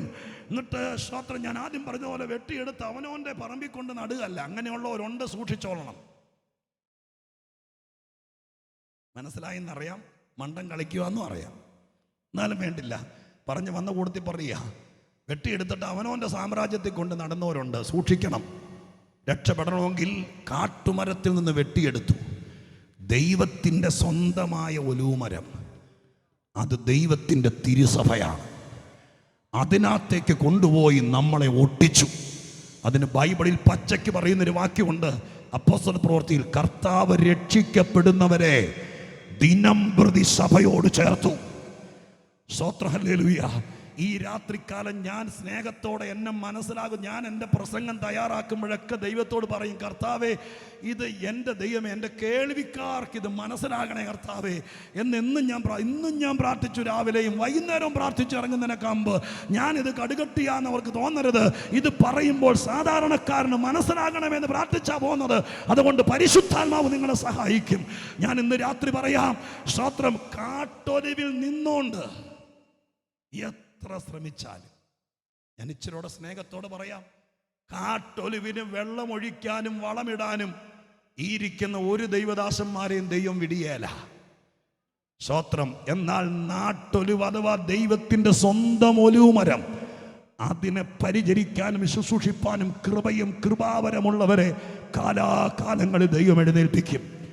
അങ്ങനെ ദൈവത്തിൻ്റെ സഭയോട് ചേർത്തൊട്ടിച്ചു കഴിയുമ്പോൾ അവിടെയാണ് എഴുതിയിരിക്കുന്നത്, ഈ കൊമ്പിന് ഏത് എറണാകുളം ജില്ലയിലെ ഒരു കാട്ടുമരത്തിൽ, സ്തോത്രം, ഏതാണ് ദൈവമെന്നറിയാതെ കാണുന്നതൊക്കെ ദൈവമാണെന്നും പറഞ്ഞ് വഴിപാടും നേർച്ചയും കഴിച്ചു പോന്ന് എന്നെ വെട്ടിയെടുത്ത് തിരുസഭയോട് ചേർത്തൊട്ടിച്ചു കഴിഞ്ഞപ്പോൾ എനിക്ക് ഏതാണ്ട് നേതാവിനോട് ബന്ധമുണ്ടായി എന്നല്ല എഴുതിയിരിക്കുന്നത്. ഇവിടെ എഴുതിയിരിക്കുന്ന വാക്ക് കണ്ടോ, ആ ഒലൂമരത്തിൻ്റെ വേരിന് പങ്കാളിയായി. അപ്പൊ അതൊന്ന് വേദപുസ്തകത്തിൽ നിന്ന് തെളിയിക്കണം. ഏത്? ഈ മരത്തിൻ്റെ വേരാരാണ് അതറിയാൻ ഒരു വാക്യം ദൈവദാസൻ വായിച്ച് കേൾപ്പിക്കുക. 5-6 വാക്യം കൊടുത്ത് ഒരെണ്ണം വായിക്കാനേ നേരമുള്ളൂ. അതോടുകൂടി ഞാൻ അവസാനിപ്പിക്കാം. അത് വെളിപ്പാട് പുസ്തകം 5-ാം അധ്യായത്തിൻ്റെ 5-ാം വാക്യമാണ്. വെളിപ്പാട് 5:5 വായിക്കാമോ? വെളിപ്പാട് 5:5. അപ്പോൾ മൂപ്പന്മാരിൽ ഒരുത്തൻ എന്നോട് കരയണ്ട, യഹൂദാ ഗോത്രത്തിന്റെ സിംഹവും ദാവീദിന്റെ വേരുമായവൻ. മതി. സ്തോത്രം, ഹല്ലേലൂയ. വേദപുസ്തകത്തിലെ വേര് ആര് എന്നൊരു ചോദ്യം തന്നാൽ ദൈവവചനം പഠിക്കുന്നവൻ പറയും. ഒന്നിലധികം വാക്യങ്ങളുണ്ട്, അതിൽ കൂടുതൽ വായിച്ചു കേൾപ്പിക്കാൻ സമയമില്ല. ഈ വാക്യം കേട്ടോ. സ്തോത്രം. ഈ വാക്യത്തിൽ എഴുതിയിരിക്കുന്നത് ഇങ്ങനെയാണ്, യഹൂദാ ഗോത്രത്തിന്റെ സിംഹവും ദാവീദിന്റെ വേരായവൻ. വേര് എന്ന് പറഞ്ഞിട്ടൊരു വസ്തുവിനെ അല്ല, ആയവൻ എന്ന് പേഴ്സണാലിറ്റി കൊടുത്ത് എഴുതിയിരിക്കുന്നത്. അപ്പൊ വേരെന്ന് പറയുന്നത് ഒരു ഉണക്കമരത്തിന്റെ ഉണങ്ങിയ മണ്ണിനടി കിടക്കുന്ന കമ്പല്ല. വേരെന്ന് പറയുന്നത് ഒരു വ്യക്തിയാന്ന് പിടികിട്ടിയില്ലോ. അവൻ ആരാണ് ആ വേര്? യഹൂദാ ഗോത്രത്തിന്റെ സിംഹം ആരാണോ അവൻ തന്നെയാണ് ഈ വേരും. അങ്ങനെയാണെങ്കിൽ വേദപുസ്തകത്തിൽ വേരെന്ന് വ്യാഖ്യാനിക്കുന്നത് വേറെ ആരെയല്ല, ഈ വേദപുസ്തകത്തിലെ വേര് യേശുക്രിസ്തുവാണ്. ഹല്ലേലൂയ. ഇനി ഞാൻ തെളിച്ചു പറയാം, യേശുക്രിസ്തുവുമായിട്ട് കർത്താവിൻ്റെ പേരിൽ നിങ്ങൾക്ക് എന്ന പരിപാടി നടത്താം. വേണമെങ്കിൽ പാട്ടെഴുതി പ്രസിദ്ധീകരിച്ചോ, CD ഇറക്കിക്കോ, പുസ്തകം ഇറക്കിക്കോ. പക്ഷെ വേരുമായിട്ട് പങ്കുണ്ടാകണമെങ്കിൽ ഈ മരവുമായിട്ട് ബന്ധം ഉണ്ടാവണം. സ്തോത്രം, മനസ്സിലായോ? ഈ മരവുമായിട്ട് ബന്ധമില്ലാത്തവന് വേരുമായിട്ട് പങ്കില്ല. സ്തോത്രം, ഹല്ലേലൂയ. അതിൽ കൂടുതൽ എങ്ങനെയാണ് ഞാൻ ഈ സത്യം പറയുന്നത്? സ്തോത്രം, ഈ യേശു എന്ന വേരുമായി ഈ ലോകത്തിൽ ജീവിക്കുന്ന ഒരു മനുഷ്യന് പങ്കുണ്ടാകണമെങ്കിൽ, അവന് ബന്ധമുണ്ടാകണമെങ്കിൽ, അവനുമായിട്ട് അസാധാരണ അടുപ്പമുണ്ടാകണമെങ്കിൽ, അവനിൽ നിന്ന് എന്തെങ്കിലും ആർജിച്ചെടുക്കണമെങ്കിൽ ഈ ദൈവത്തിന്റെ സ്വന്തം ഒലുമരവുമായിട്ടൊരു ബന്ധം, ഒരു ഒട്ടിച്ചു ചേർക്കൽ ഉണ്ടാകണം. ഹല്ലേലൂയ. ദൈവമക്കളിനി പ്രാർത്ഥിച്ചുകൊണ്ടിരുന്നു, സ്വർഗം ഇന്ന് രാത്രി ഒരു പ്രോസസ് ചെയ്യട്ടെ. തെറ്റിദ്ധരിപ്പിച്ച അന്ധകാര ശക്തികൾ അവിടെ നിർത്തി കണ്ണുനീരും കൈയുമായിട്ട് നടക്കുന്ന ചിലരെ ഇന്ന് രാത്രി വചനം കൊണ്ട് വെട്ടിയെടുത്ത് ദൈവത്തിന്റെ സഭയിലേക്ക് ചേർത്തൊട്ടിക്കട്ടെ. അവർക്ക് യേശുവുമായിട്ട് പങ്കുണ്ടാകട്ടെ. ഹല്ലേലൂയ. ഞാൻ ഇങ്ങനെ പറഞ്ഞ് അവസാനിപ്പിക്കാം. സ്തോത്രം. കഴിഞ്ഞ 2000 വർഷമായി ദൈവസഭ എന്ന ഈ വടവൃക്ഷം എത്ര കൊടുങ്കാറ്റുകൾ, എത്ര പേമാരികൾ, എത്ര പ്രശ്നങ്ങൾ, ചരിത്രത്തിലെ ഭരണ സാമ്രാട്ടുക്കൾ അടക്കമുള്ള ആളുകൾ ദൈവസഭയെ വേരോടെ മറിക്കാൻ നോക്കിയിട്ട് 2000 കൊല്ലമായി മറിയാതെ നിൽക്കുന്നതിൻ്റെ കാരണം എന്നാണെന്നറിയാമോ? സ്തോത്രം, ഇതിൻ്റെ വേരത്ര കരുത്തുള്ളതാണ്. ഞാൻ ഇങ്ങനെ പറഞ്ഞ ദൈവമക്കളെ സന്തോഷത്തോടെ പറഞ്ഞ് എന്നെ കേട്ട, സുവിശേഷം കേട്ട എന്നെ കേൾക്കുന്ന പ്രിയപ്പെട്ടവരെ, നിങ്ങൾ അടി പറഞ്ഞു നിൽക്കുകയാണെങ്കിൽ, കടം കയറി മുടിഞ്ഞു നിൽക്കുകയാണെങ്കിൽ, രോഗം വന്ന് നിങ്ങൾ തകർന്നു നിൽക്കുകയാണെങ്കിൽ, ഇന്ന് രാത്രി വേര് മാറിയാൽ നിങ്ങൾ രക്ഷപ്പെടുമെന്നുള്ള സന്തോഷ വാർത്ത ഞാൻ എൻ്റെ ശക്തി മുഴുവൻ എടുത്ത് കൊടുമണ്ണിൽ അലറി വിളിച്ചു പറയുകയാ. നിങ്ങൾ എന്തെല്ലാം കാര്യങ്ങൾ പരിശോധിച്ചു ഒന്ന് രക്ഷപ്പെടാൻ വേണ്ടി. സ്തോത്രം, എവിടെയൊക്കെ പോയി നോക്കി, എന്തെല്ലാം കാര്യങ്ങൾ ചെയ്തു നോക്കി. അങ്ങനെയെങ്കിൽ ഇന്ന് രാത്രി നിങ്ങളുടെ കണ്ണ് സാത്താൻ കുരുടാക്കാതിരിക്കട്ടെ. ഈ രാത്രി യേശു എന്ന പേരിൽ നിനക്കൊരു പങ്കാളിത്തം കിട്ടിയാൽ നീയും കുടുംബവും രക്ഷപ്പെടുമില്ലേ? അതിൽ നിന്ന് രാത്രി മനസ്സ് വെക്ക. ഹല്ലേലൂയ. ഞാൻ സാധാരണ പ്രസംഗിക്കാൻ വേണ്ടി ഞാൻ ബൈബിൾ അടച്ചു തീർക്കുക കേട്ടോ. പ്രസംഗിക്കാൻ വേണ്ടി തെക്കോട്ടും വടക്കോട്ടും പടിഞ്ഞാറോട്ടൊക്കെ യാത്ര ചെയ്യുന്ന ഭാഗ്യം കൊണ്ട്, സ്തോത്രം, കർത്താവിൻ്റെ കൃപ കൊണ്ട് അങ്ങനെ യാത്ര ചെയ്ത് സുവിശേഷം പ്രസംഗിക്കുന്നൊരു അവസരം കിട്ടി. ഞാൻ മിക്കവാറൊക്കെ ഹൈ റേഞ്ചിലേക്ക്, ചിലപ്പോൾ എൻ്റെ കൂടെ വണ്ടി ഓടിക്കാൻ ആരെങ്കിലും വരും, അല്ലെങ്കിൽ ഞാൻ ഒറ്റയ്ക്കാണെങ്കിലും പോകുമ്പോൾ, സ്തോത്രം, ഇവിടെ നിന്ന് പോകുമ്പോൾ ഇന്ന് വണ്ടികൾക്ക് മാറ്റം വന്നു, റോഡൊക്കെ മാറ്റം വന്നു. കുറേ നാളുകൾക്ക് മുമ്പ് അങ്ങോട്ട് പോയിട്ടുള്ളവർക്കറിയാം, ഇടുങ്ങിയ റോഡാണ്, കുത്തനെയുള്ള കയറ്റങ്ങൾ കയറിപ്പോകും. മുണ്ടൊക്കെ കഴിഞ്ഞ് കുട്ടിക്കാനം കഴിയുമ്പോൾ വണ്ടി ഒന്ന് തണുപ്പിക്കാൻ, നടുവൊന്ന് നിർത്താൻ വേണ്ടി ആളുകൾ വണ്ടി നിർത്തുന്ന ചില പ്രത്യേക സ്ഥലങ്ങളുണ്ട്. ഞാനും അവിടെ നിർത്തിയിട്ടുണ്ട്. അവിടെ നിർത്തുമ്പോൾ ഷാജിപ്പാസ് അവിടത്തുകാരനാണ്. സ്തോത്രം, ഹല്ലേലൂയ. സ്തോത്രം. അദ്ദേഹത്തോട് ചോദിക്കണം, നിങ്ങൾ എത്ര പ്രാവശ്യം കണ്ടിട്ടുണ്ടായിരിക്കും? ഞാൻ അവിടെ ചെന്ന് നിൽക്കുമ്പോൾ, കുറച്ചു നേരം നിൽക്കുന്ന സമയത്ത് അടിയിലേക്ക് നോക്കുമ്പോൾ ഭയങ്കര കൊക്കയാണ്, അഗാധമായ കൊക്ക, നോക്കിയാൽ നോട്ടമെത്താത്ത രീതിയിൽ. അവിടെ ചില മരങ്ങൾ നിൽക്കുന്നുണ്ട്. എങ്ങനെയാണെന്നറിയാമോ? ഈ സൈഡിൽ നിന്നത് ഇങ്ങോട്ടാണ് നിൽക്കുന്നത്, നേരെയല്ല, ഇങ്ങോട്ട് പടന്ന് നിൽക്കുക.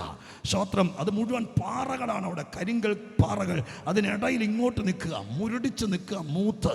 ഞാൻ അവിടെ നിന്നിട്ട് പലപ്പോഴും ആ മരത്തോട് എൻ്റെ മനസ്സുകൊണ്ട് പറഞ്ഞിട്ടുണ്ട്, മിക്കവാറും ഞാൻ കട്ടപ്പന പോയി പ്രസംഗിച്ചിട്ട് വരുമ്പോൾ നീ ഇവിടെ കാണിയല്ല.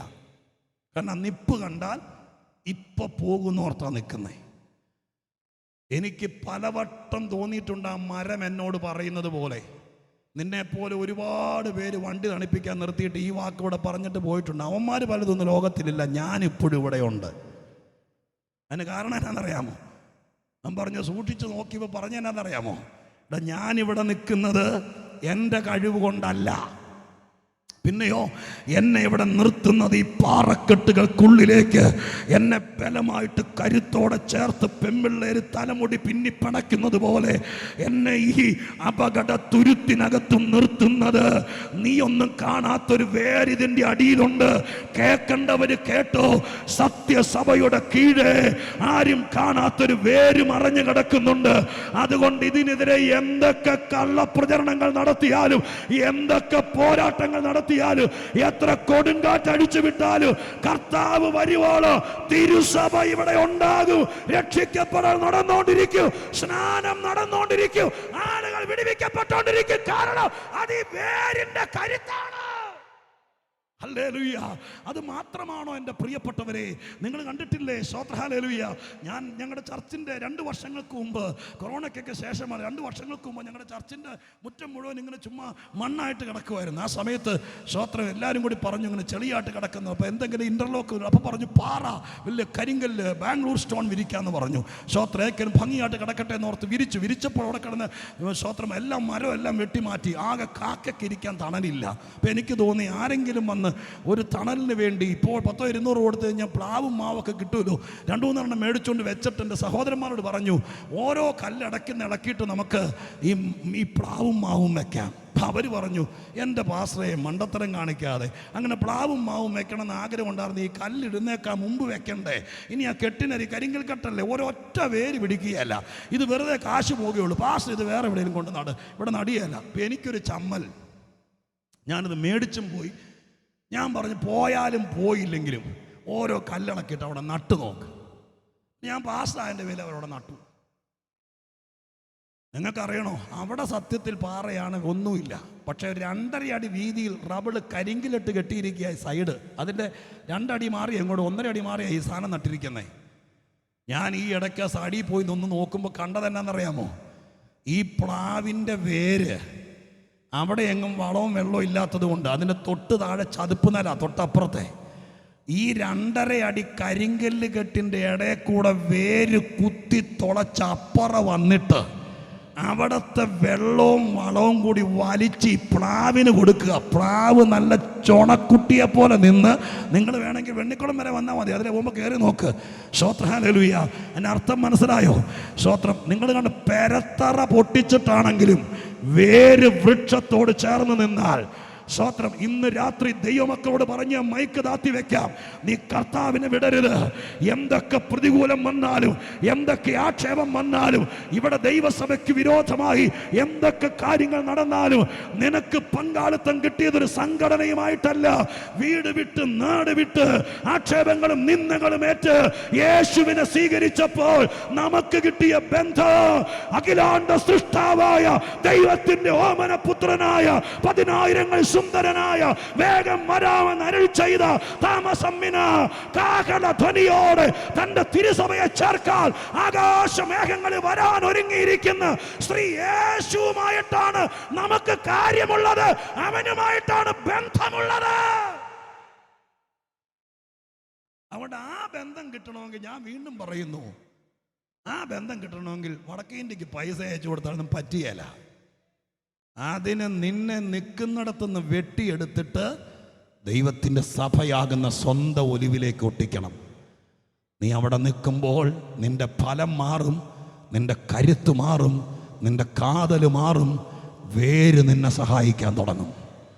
ലോകത്തിൽ ആരൊക്കെ തള്ളിക്കളഞ്ഞാലും, പടിയടച്ച് പിണ്ണം വെച്ചാലും, നിനക്കൊരു പിടി മണ്ണ് തരത്തിലെന്ന് ജനിപ്പിച്ച് അപ്പൻ പറഞ്ഞ് പേര് വെട്ടിക്കളഞ്ഞാലും, നീ ഇവിടെ വാടാത്ത നിന്ന ചരിത്രം എന്നാണെന്നറിയാമോ? നമ്മെ നിർത്തുന്നത് ഈ വേരാണ്. അതുകൊണ്ട് 2025 കടക്കുന്നതിനേക്കാൾ മുമ്പ് ഈ വേരിന് പങ്കാളിയാകാൻ നിങ്ങൾ ആരെങ്കിലും മനസ്സ് വെച്ചാൽ, ഇന്ന് രാത്രി ഞാൻ ഇവിടെ നിന്ന് പോകും, പക്ഷേ എൻ്റെ പുറകിൽ എൻ്റെ ദൈവമുണ്ട്. പ്രാർത്ഥനാ മുറിയിൽ ഈ കൺവെൻഷൻ നാളുകളിൽ ഇത് പറയണമെന്ന് എന്നെ ഏൽപ്പിച്ച ദൈവം ഇന്ന് രാത്രി കൊടുമണ്ണിൽ ഞാൻ പറയുകയാണ്, സ്തോത്രം, ഈ വേരിന് പങ്കാളിയായാൽ നിനക്കൊരു നഷ്ടവും വരികയില്ല. നിന്റെ പിള്ളേർ അനുഗ്രഹിക്കപ്പെടും. ഒരു വാക്ക് ഞാൻ പ്രാർത്ഥിച്ച് നിർത്താം. ഒരു വാക്ക് പ്രാർത്ഥിക്കാൻ നേരത്ത് ദൈവമക്കൾക്കൊന്ന് എഴുന്നേറ്റ് നിൽക്കാമോ? സ്തോത്രം. എഴുന്നേറ്റ് നിൽക്കുന്ന സമയത്ത് നിങ്ങളാരും ഇപ്പോൾ ഇത്ര ശക്തമായി നമ്മൾ ഒന്നിച്ച് ഈ ദേശത്തോട് സുവിശേഷം പറഞ്ഞിട്ട് ഇപ്പോൾ ആരും പുറത്തേക്ക് പോകരുത്. ഇപ്പോൾ ആരും വേറൊരു പരിപാടിക്ക് ഇടപെടുകയും ചെയ്യരുത്. ആരൊക്കെയോ വചനം കേട്ടിട്ടുണ്ട്, ആരോടൊക്കെയോ ദൈവം ഇടപെട്ടിട്ടുണ്ട്. ദൈവാത്മാവ് ഇന്ന് രാത്രി പറഞ്ഞിട്ടുണ്ട്. ഞാൻ നിർത്തുന്ന സമയത്ത് ഒറ്റ വാക്കിൽ ഞാൻ പ്രാർത്ഥിച്ച് കർത്തൃദാസന്മാരെ മൈക്ക് കൊടുത്ത് എൻ്റെ ശുശ്രൂഷ നിർത്തി സന്തോഷത്തോടെ ഞാൻ മടങ്ങിപ്പോക്കോളാം. എൻ്റെ പ്രിയപ്പെട്ടവരെ, എത്രയോ ദൈവദാസന്മാരോട് നിങ്ങൾ ബന്ധപ്പെട്ടു, ഏതൊക്കെ മാർഗങ്ങൾ നിങ്ങൾ അന്വേഷിച്ചു. ഞാനിവിടെ വന്ന് പറഞ്ഞത് ഒരുപക്ഷെ നിങ്ങൾ ആദ്യമായി കേൾക്കുന്നൊരു അറിവായിരിക്കാം. പക്ഷെ ആരോടൊക്കെ പങ്കുണ്ടെങ്കിലും ഈ വേരിനോട് പങ്കില്ലെങ്കിൽ അധികം താമസിയാതെ കാലം മാറും. പിന്നെ ഇവിടെ നിലനിൽപ്പില്ലാതെയാകും. വേരുമായിട്ട് പങ്കാളിത്തത്തിന് ആര് ശ്രമിക്കുന്നു? ഓൺലൈനിൽ കേട്ടവരാണെങ്കിൽ പോലും നിങ്ങൾ ദൈവത്തോട് പ്രാർത്ഥിക്കും. കേട്ടിട്ട് നാളെ എന്നേക്കാൾ ശക്തമായി പ്രസംഗിക്കുന്ന കർത്തൃദാസൻ ഇവിടെ വരും. ഇതൊരു മത്സര പ്രഭാഷണമല്ല, ഇതൊരു ജീവൻ മരണ പോരാട്ടമാണ്. ഇന്ന് രാത്രി നിങ്ങൾ ആരെങ്കിലും ദൈവസന്നിധിയിൽ, ഞാനൊരു ഡ്രിൽ മാസ്റ്ററെ പോലെ കൈപൊക്ക്, ശ്രോത്രം തലകുനിക്ക്, മുമ്പോട്ട് വന്നൊന്നും പറയേണ്ട കാര്യമില്ലെന്ന് ഞാൻ വിചാരിക്കുന്നു. പരമാർത്ഥതയോടെ ഞാനിത് പറഞ്ഞിട്ടുണ്ട്. എങ്കിലും എത്ര പേര് മനസ്സുകൊണ്ട് ആഗ്രഹിക്കുന്നു എൻ്റെ വീട്ടിലെ പിള്ളേരും ഞാനും എൻ്റെ കുടുംബത്തിലുള്ളവരും ഈ വേരുമായിട്ട് പങ്കുണ്ടാകണം. എല്ലാവരും പ്രാർത്ഥിച്ചാട്ടെ.